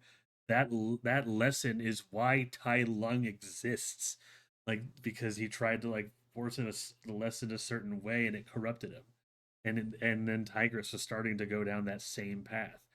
But and then when like Master Uwe went away and he saw the scroll for himself. Everything just kind of clicked, and then that training montage with him and Poe, him learning the way he did, and then actually being receptive this way and realizing, oh wow, he's if I teach him this way, he's actually not bad.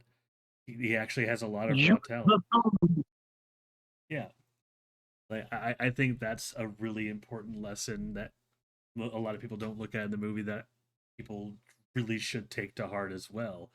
Like because it could be seen two ways. Like if you're going to teach somebody something, pay attention to what they are, the way that they need to be taught. It's not necessarily the way you want to teach them.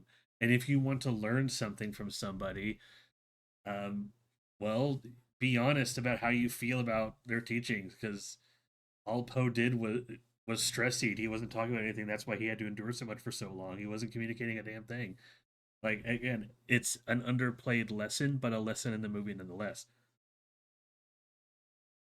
and you can even see it dawn on Shifu's face when he watches or walks in on Fu doing the full splits mid-air, eating out of a jar Yeah, with the just destroyed. He's he's learning it, just not in the but way he's learning that you know. the way.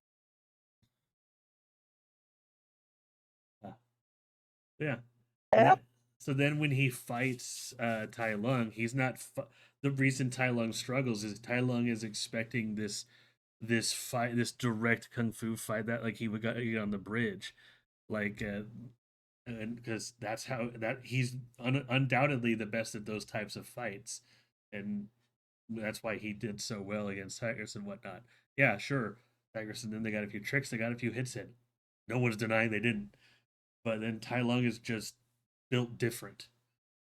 he's too strong for them, and that's the whole point of the movie. Is that while each of them specialized in the one thing that they were good at, Tai Lung did a jack of all trades and was trained as a jack of all trades.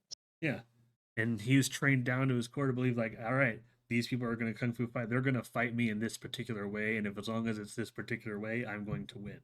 So that's why the fight between Poe was the way that it was.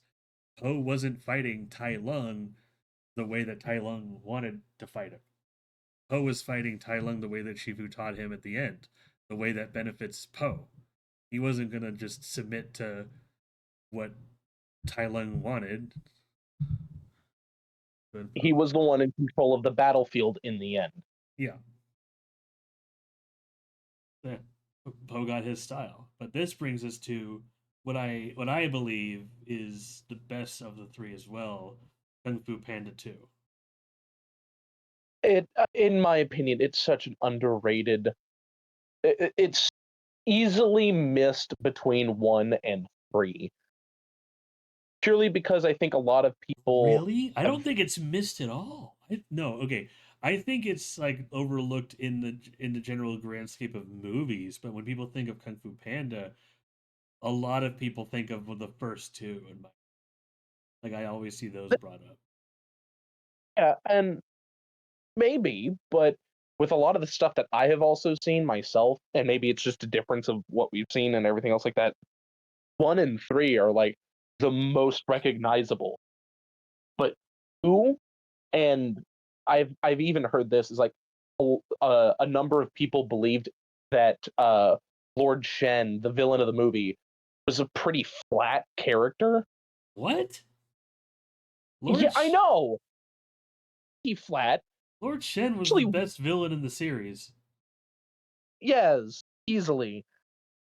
And I mean, just even just like the scene of Poe taking the cannon shot and just full spinning with it, making it's peak.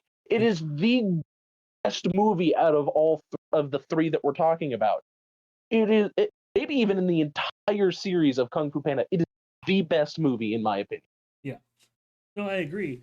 Like, it's weird that people think it doesn't stand out. 'Cause I think it stands out the most of the three with the individual scenes. Like, there's the raindrop scene, which lead to the cannonball. Two of my favorite scenes. One of them is made for laughs because the physical comedy in Kung Fu Panda 2 is freaking up there. One is the one where they're trying to convince the Master Ox and Master Croc, and they're just doing that weird door thing. And at one point, they kick Poe away. Tigress catches him, flips him, turns him around, and his body is just stiff. But when he turns around, he's like, "You see that? It's all being awesome." I don't know, just the physical humor there was funny. But the scene prior to that I think sticks out. It's it's not my favorite scene. Again, not with you. The cannon shot, but it's one that's up there. Probably my second favorite. It's actually an early conversation Poe had with Tigress on the boat, and like when she explains her palms and why they're basically like harder than stone, and they're just doing a little practice. Because when you think about their dynamic in the first movie, and when they like how far they come together, like Poe's just like, yeah, like Poe's learning his way, but every once in a while he wants to branch out a little bit. Like he wants to learn they did. So and Tigress softened up to him, and as long as he's training and trying to better himself, which he is, they're they're completely friends, and Yeah, they're like it. I don't know. It's a really believable friendship between them, and like it really establishes that yeah, you don't need to convince me anymore that these two characters absolutely trust each other now. Like and I mean, it did also end up creating a whole bunch of people that just them together, which is yeah, kind of funny considering the fact that they were on a ship. yeah, But I mean, it's kind of fair at the same time, but also it just oh sound design of the entire movie, like, especially at the very beginning when Shifu is has found his inner peace and is in that Zen moment, and you just hear Poe bumbling around yeah, background. yes. It's so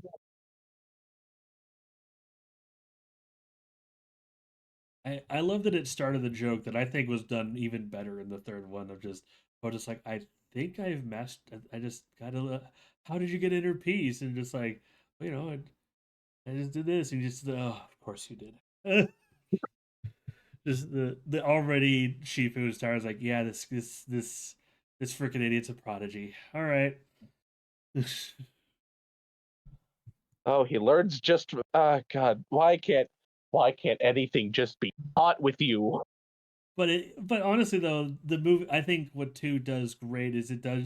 I wish they introduced him more organically, but just when they introduced Shifu, Ox, and Croc at the end scuffle there, just the whole time like, oh, he's very convincing. It's a passing joke, and I wish there was a little more time, or maybe have a little more done a little better.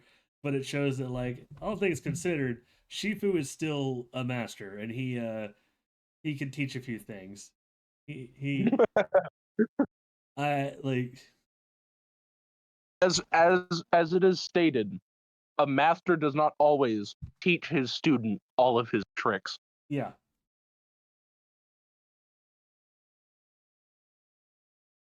So it makes Shifu just that much more of a just a lovable mentor. Yeah, made Shifu great. It made Shen freaking terrifying.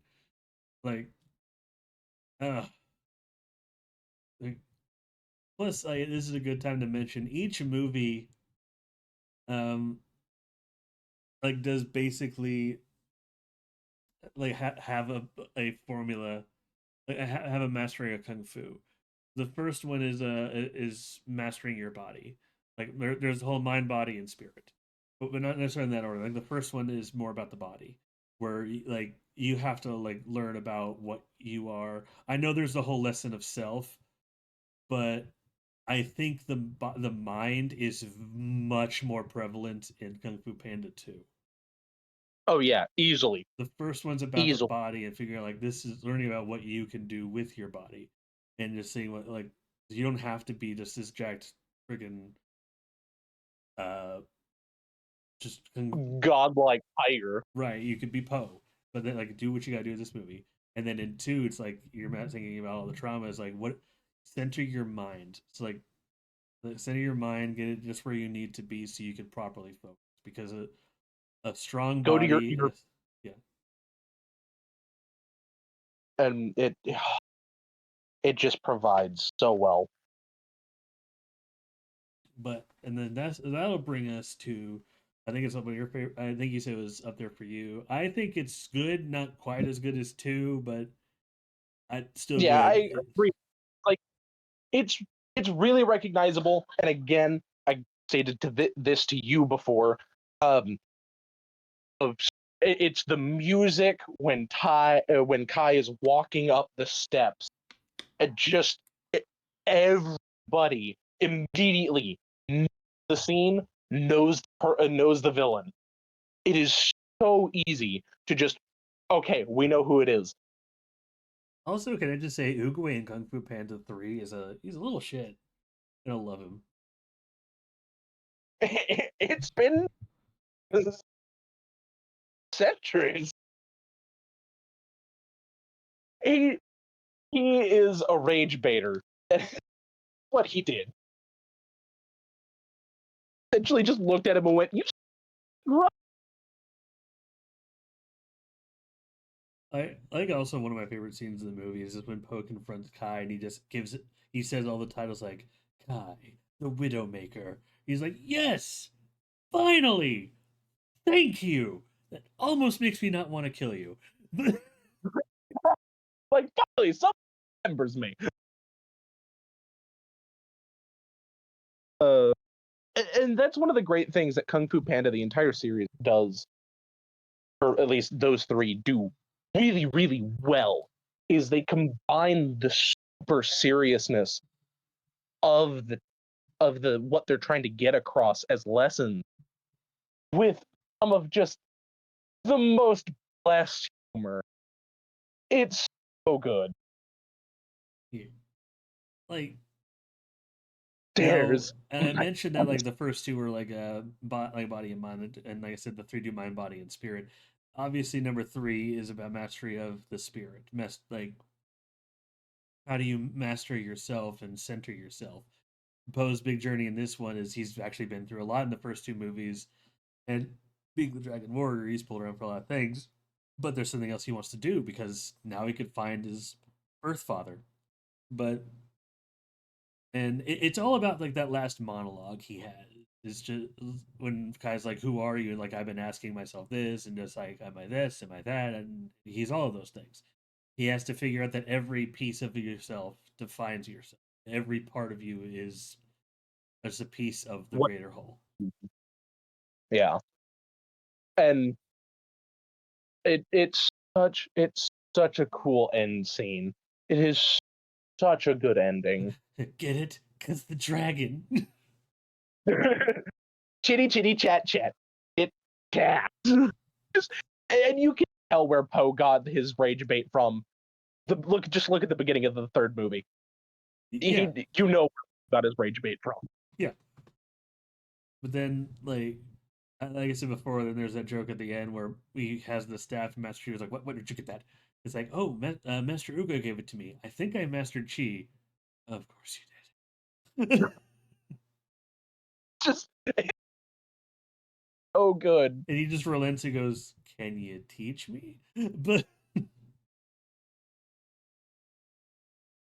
I And even going again through like from Shifu's point of view, and you actually looking at the secondary points to it, the secondary parts of the story, what Shifu learns, obviously, by the third one is, what Poe has to learn about how to teach people.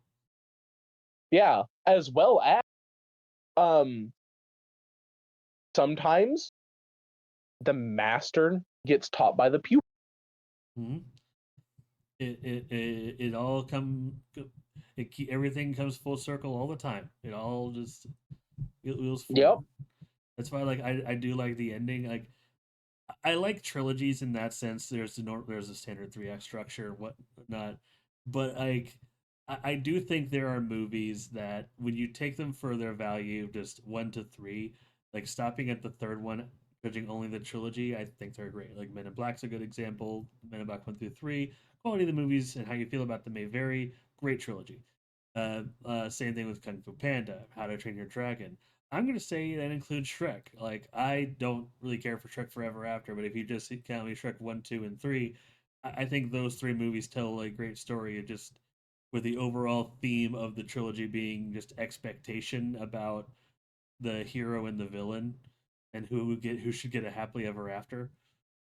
And Yeah. I that's a central theme in all 3 of those. Before, and I think 4 is just let's be real. I think the only thing people really remember from 4 is "I love you, Daddy." But And as we all know, the main question on all of our minds, they don't even have dental. yeah, but yeah, and then Kung Fu Panda 3, like I guess okay. I said I'd mention it at least briefly. Kung Fu Panda 4 exists. When I hear about the concept of it and just Poe basically getting a Dragon Warrior successor, I okay. I think this is a movie that I don't mind that it exists, but it should have come out much later than it did. I would agree. Um, though I also, from what I have heard and what I have seen, because I had seen the trailer whenever it was first coming out, um, is also another take on Tai Lung being the uh, jack of all trades. Well, the villain in this case would be kind of the exact same thing, but on the opposite end, where a master of one uh, being Poe is actually ends up being better than the jack of all trades, rather than in the fight with the Furious Five and Tai Lung, we got the jack of all trades beating the uh, the Masters one. But as I said, I haven't seen the movie, so I can't confirm. Well, my big problem with it isn't the chameleon. I think the chameleon is just that's a cool idea for a villain. It's the successor part of it because in the grand scheme of the story, it's Poe rising to become a dragon warrior and just basically this pinnacle of the Valley of Peace, this basically protector. And for only a few years later, be like, all right, now you need a successor. Knowing everyone I knew about the first one and how long it took to establish like tiling and whatnot, is like it just feels off to me. Like this is a movie that I think should have been an epilogue movie. Maybe in another maybe in like 5 to 10 years from this year, when Jack Black is like at the and I know he is now, but I'm sorry, I've seen Jack Black and like doing the voices in like Mario and other things. He has a little bit of energy left. He's still he's still acting like a goober in Minecraft. I think this would be a movie to like make it. It should have been released maybe in like 5 years or well, 5 years or so, when Jack Black has that little bit of age and his energy, and you could do an older Poe. Just actually Yeah, try. and yeah, kind of like do what they did for Shifu, where where it does kind of show in the flashbacks a younger Shifu, and then come back to an older Shifu. Well, in this case, it would be you've got the older Poe in the final movie, and it would be just a nice little pin in the story for the very ending of it. It would be a decent one, Yeah, like but an with the way they epilogue. Yeah, it just it probably won't go that way. Now, obviously, there's always the chance that it could it upend could. all we've did, but Yeah, like again, I've heard people describe it as fine. I haven't seen it. Again, I'm just kind of like it weirds the timing weirds me out is all. I plus it existing and the timing is weird to me because the trilogy of Kung Fu Panda, it's such a well done, tightly knit story. And when you see the end of Kung Fu Panda 3, like it feels, it has this air of finality to it. But It like, yeah, does.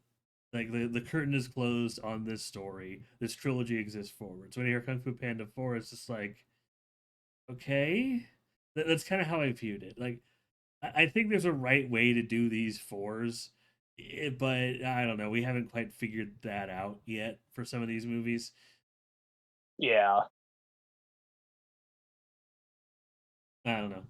And like I said about the show, um, I've seen like 2 episodes of them. They're definitely Nickelodeon kid shows. They're fine.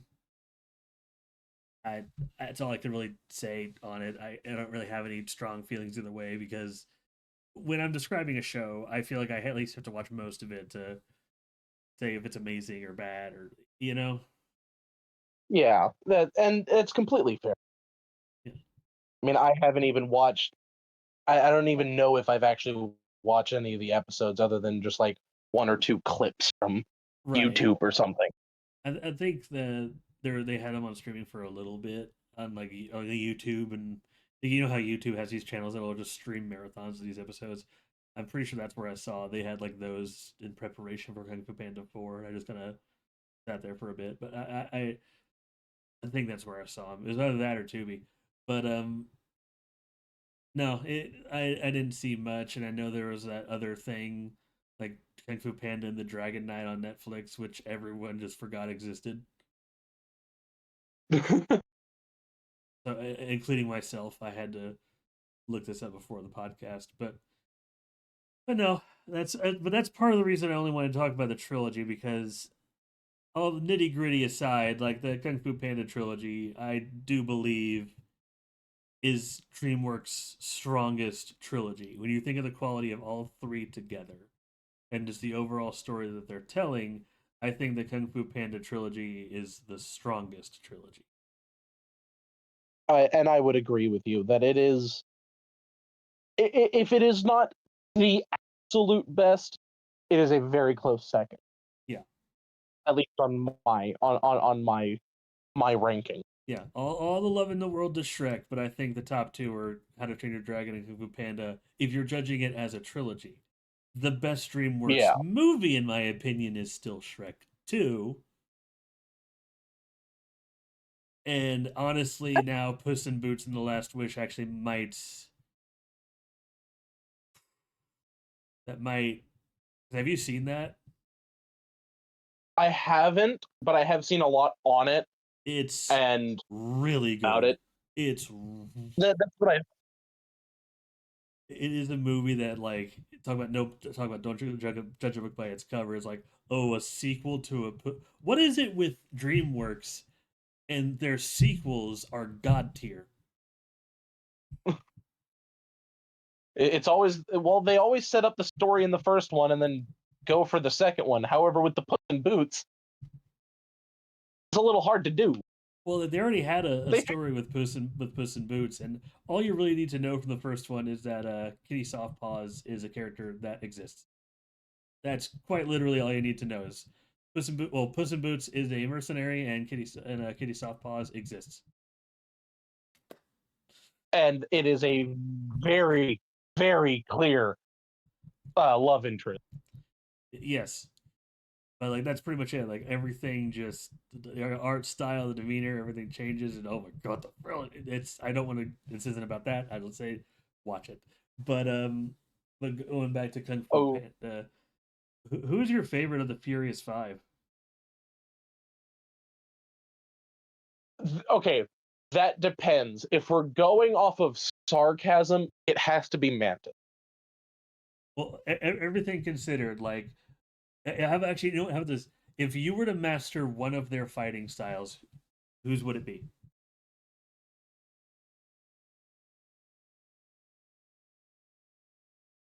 Honestly, probably have to go with um. It it's kind of cheesy and kind of like the obvious answer, but Tigress, because just the endurance and the ability to take the hits, but also still be able to and you know bounce them back is really, really strong in scenarios like that. While yes, it would be best if you weren't getting hit, like what Mantis can do or Viper can do, sometimes to open up the largest opportunity to do the most damage, have to take a hit. What about you? Uh, hmm, monkey.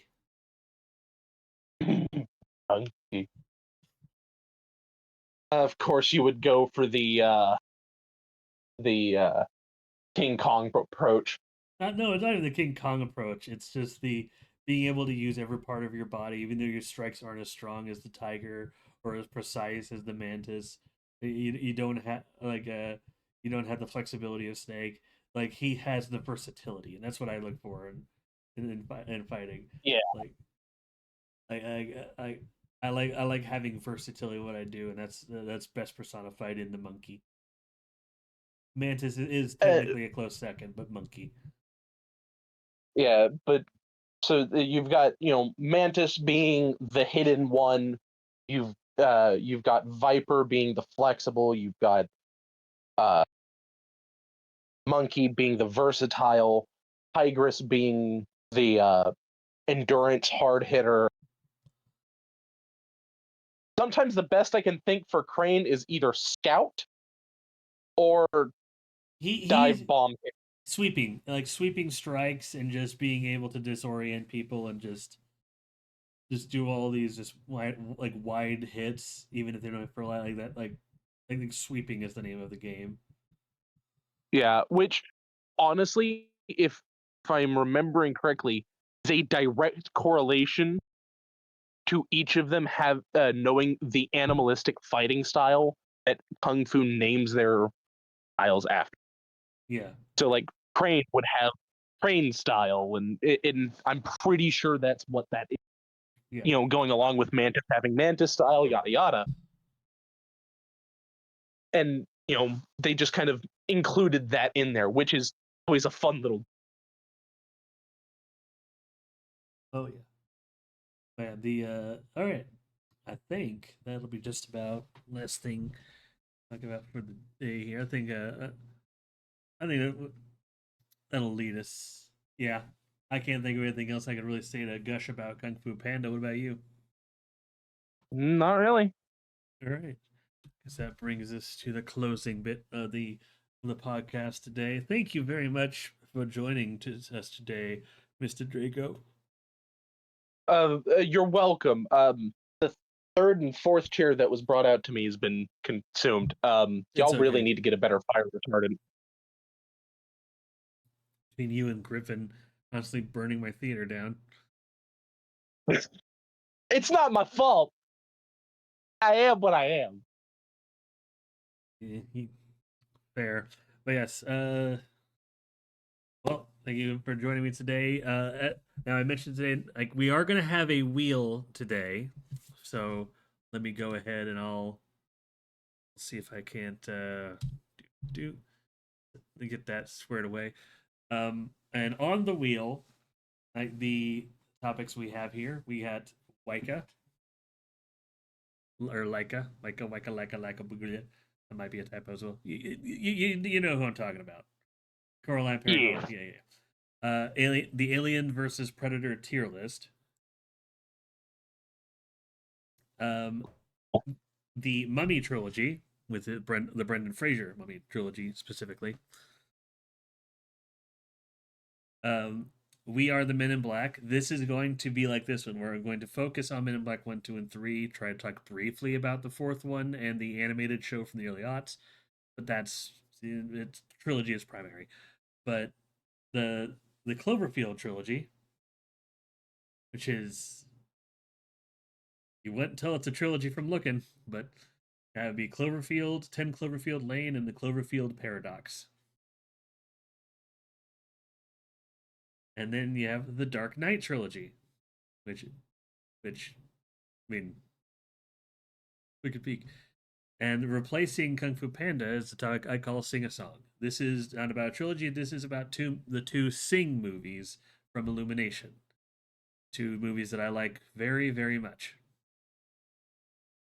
Yeah, they're not bad. Not bad at all. Yeah, talking about those two movies and their little Halloween like short they did last year. Yeah, and then of course the guest decides. Now, before I spin the wheel, the topic as of right now will be the topic for 2 weeks from now. However, comma, I'm reserving. Well, 2 weeks from now, if you're watching on Twitch, at the time of doing the podcast on Twitch, will be Super Bowl Sunday. So, one of a few things could happen. I have not decided yet. Option one, I stick with the theme. We're going to do whatever the wheel lands on next time, and it'll just be a long episode. Depend because we'll also try to touch on whatever Super Bowl trailers appear. Option two, I delay it.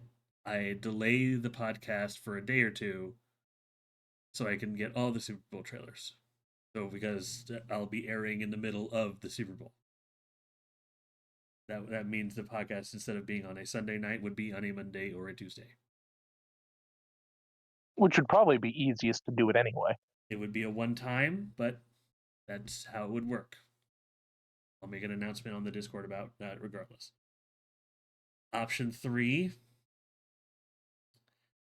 is I take that week off and I basically come back a month from now with a long episode about whatever topic and all the trailers. I'm least keen on that one. Yeah.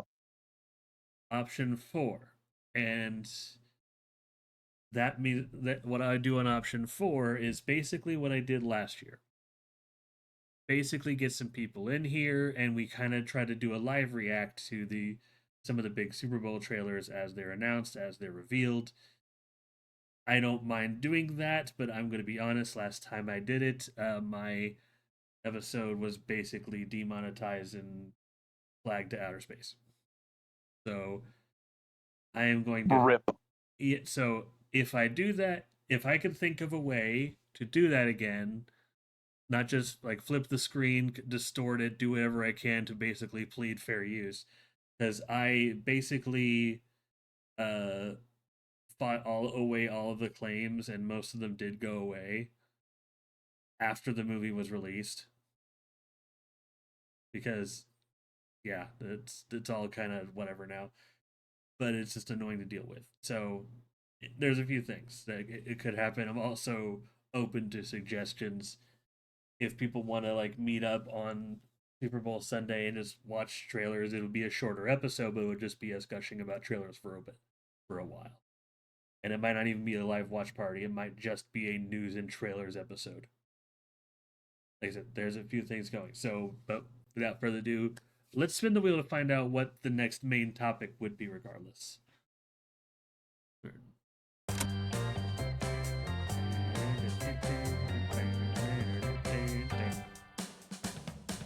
Money.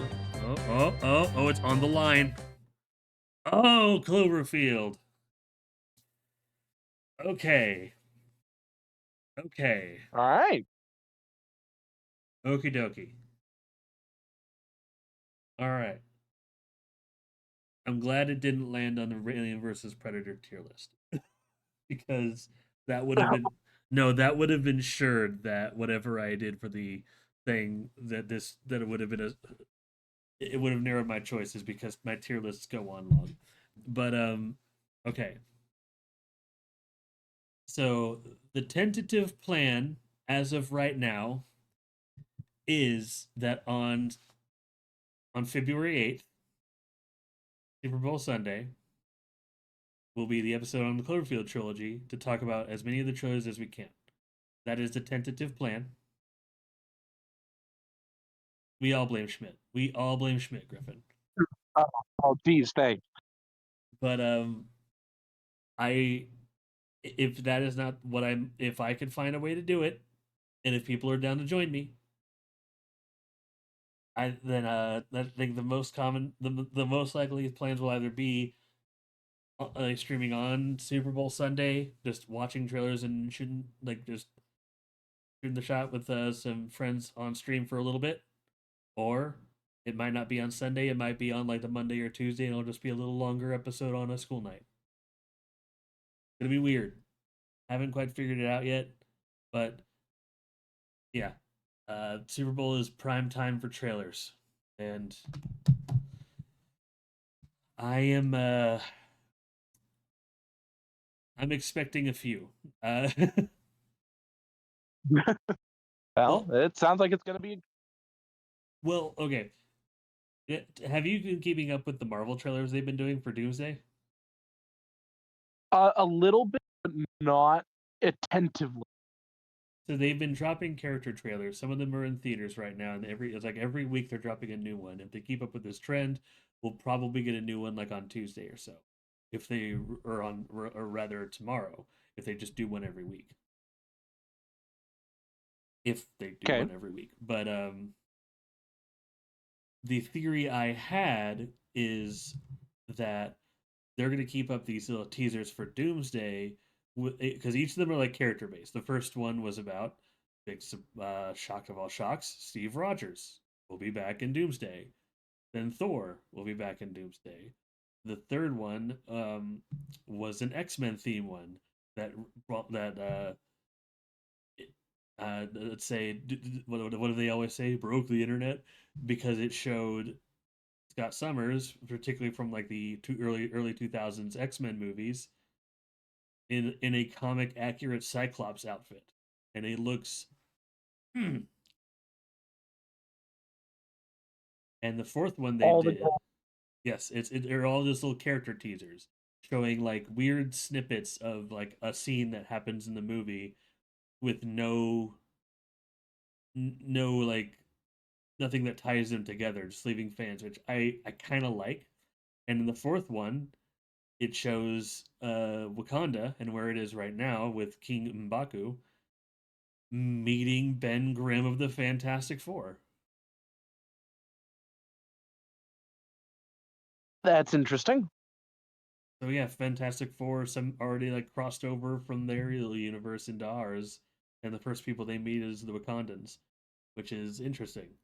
So they're so each teaser is basically just a little character teaser so far, and my theory is like each one's going to be a themed around a different character or group of characters. I think one might be of Loki because he is confirmed to be in the movie.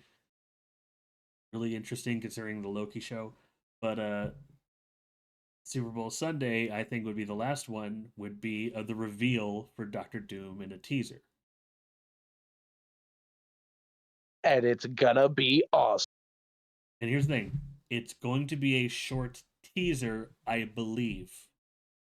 I don't think we're going to get a full Doomsday trailer until I don't think we're going to get it until San Diego Comic Con. The Which is reason fair. the reason I'm saying that is timing's part of it because Doomsday comes out in December, but the other part of it is Spider-Man Brand New Day comes out in June and we know nothing about that. If one Marvel movie gets a trailer at the Super Bowl, it's probably going to be Spider-Man Brand New Day.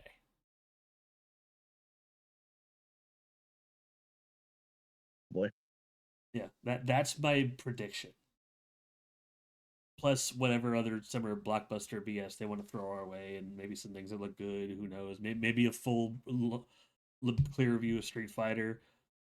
Look, they're gonna want to draw gamers in because I don't know if you saw the numbers, but apparently the Game Awards at the end of the year last year draw in bigger numbers than the Super Bowl.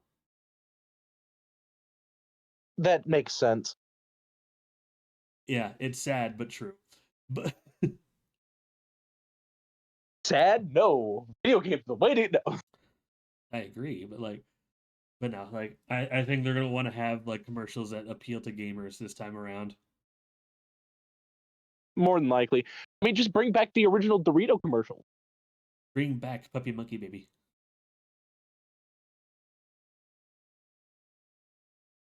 Puppy monkey baby. Puppy monkey baby. Mm. Everyone loves to hate Puppy Monkey Baby. I just think it's delightfully weird. But no, like I said, we'll figure that out. Plan from the get there. One of the next 2 episodes will be Cloverfield Trilogy. The next Griffin says no. But yeah, the next one will either be Cloverfield Trilogy with Super Bowl trailers or just a trailer fest. We'll see. Either way, there'll be whenever I do Cloverfield, there will be a wheel for whatever that next episode is. Cross that bridge when I get there. One last time, thank you for joining me, Mr. Draco Schmidt. Of course. Right. And I Why are guess, they grabbing this? and with that, let's get on out of here. I asked a question. Why'd they grab the squirt bottle? Don't worry about it.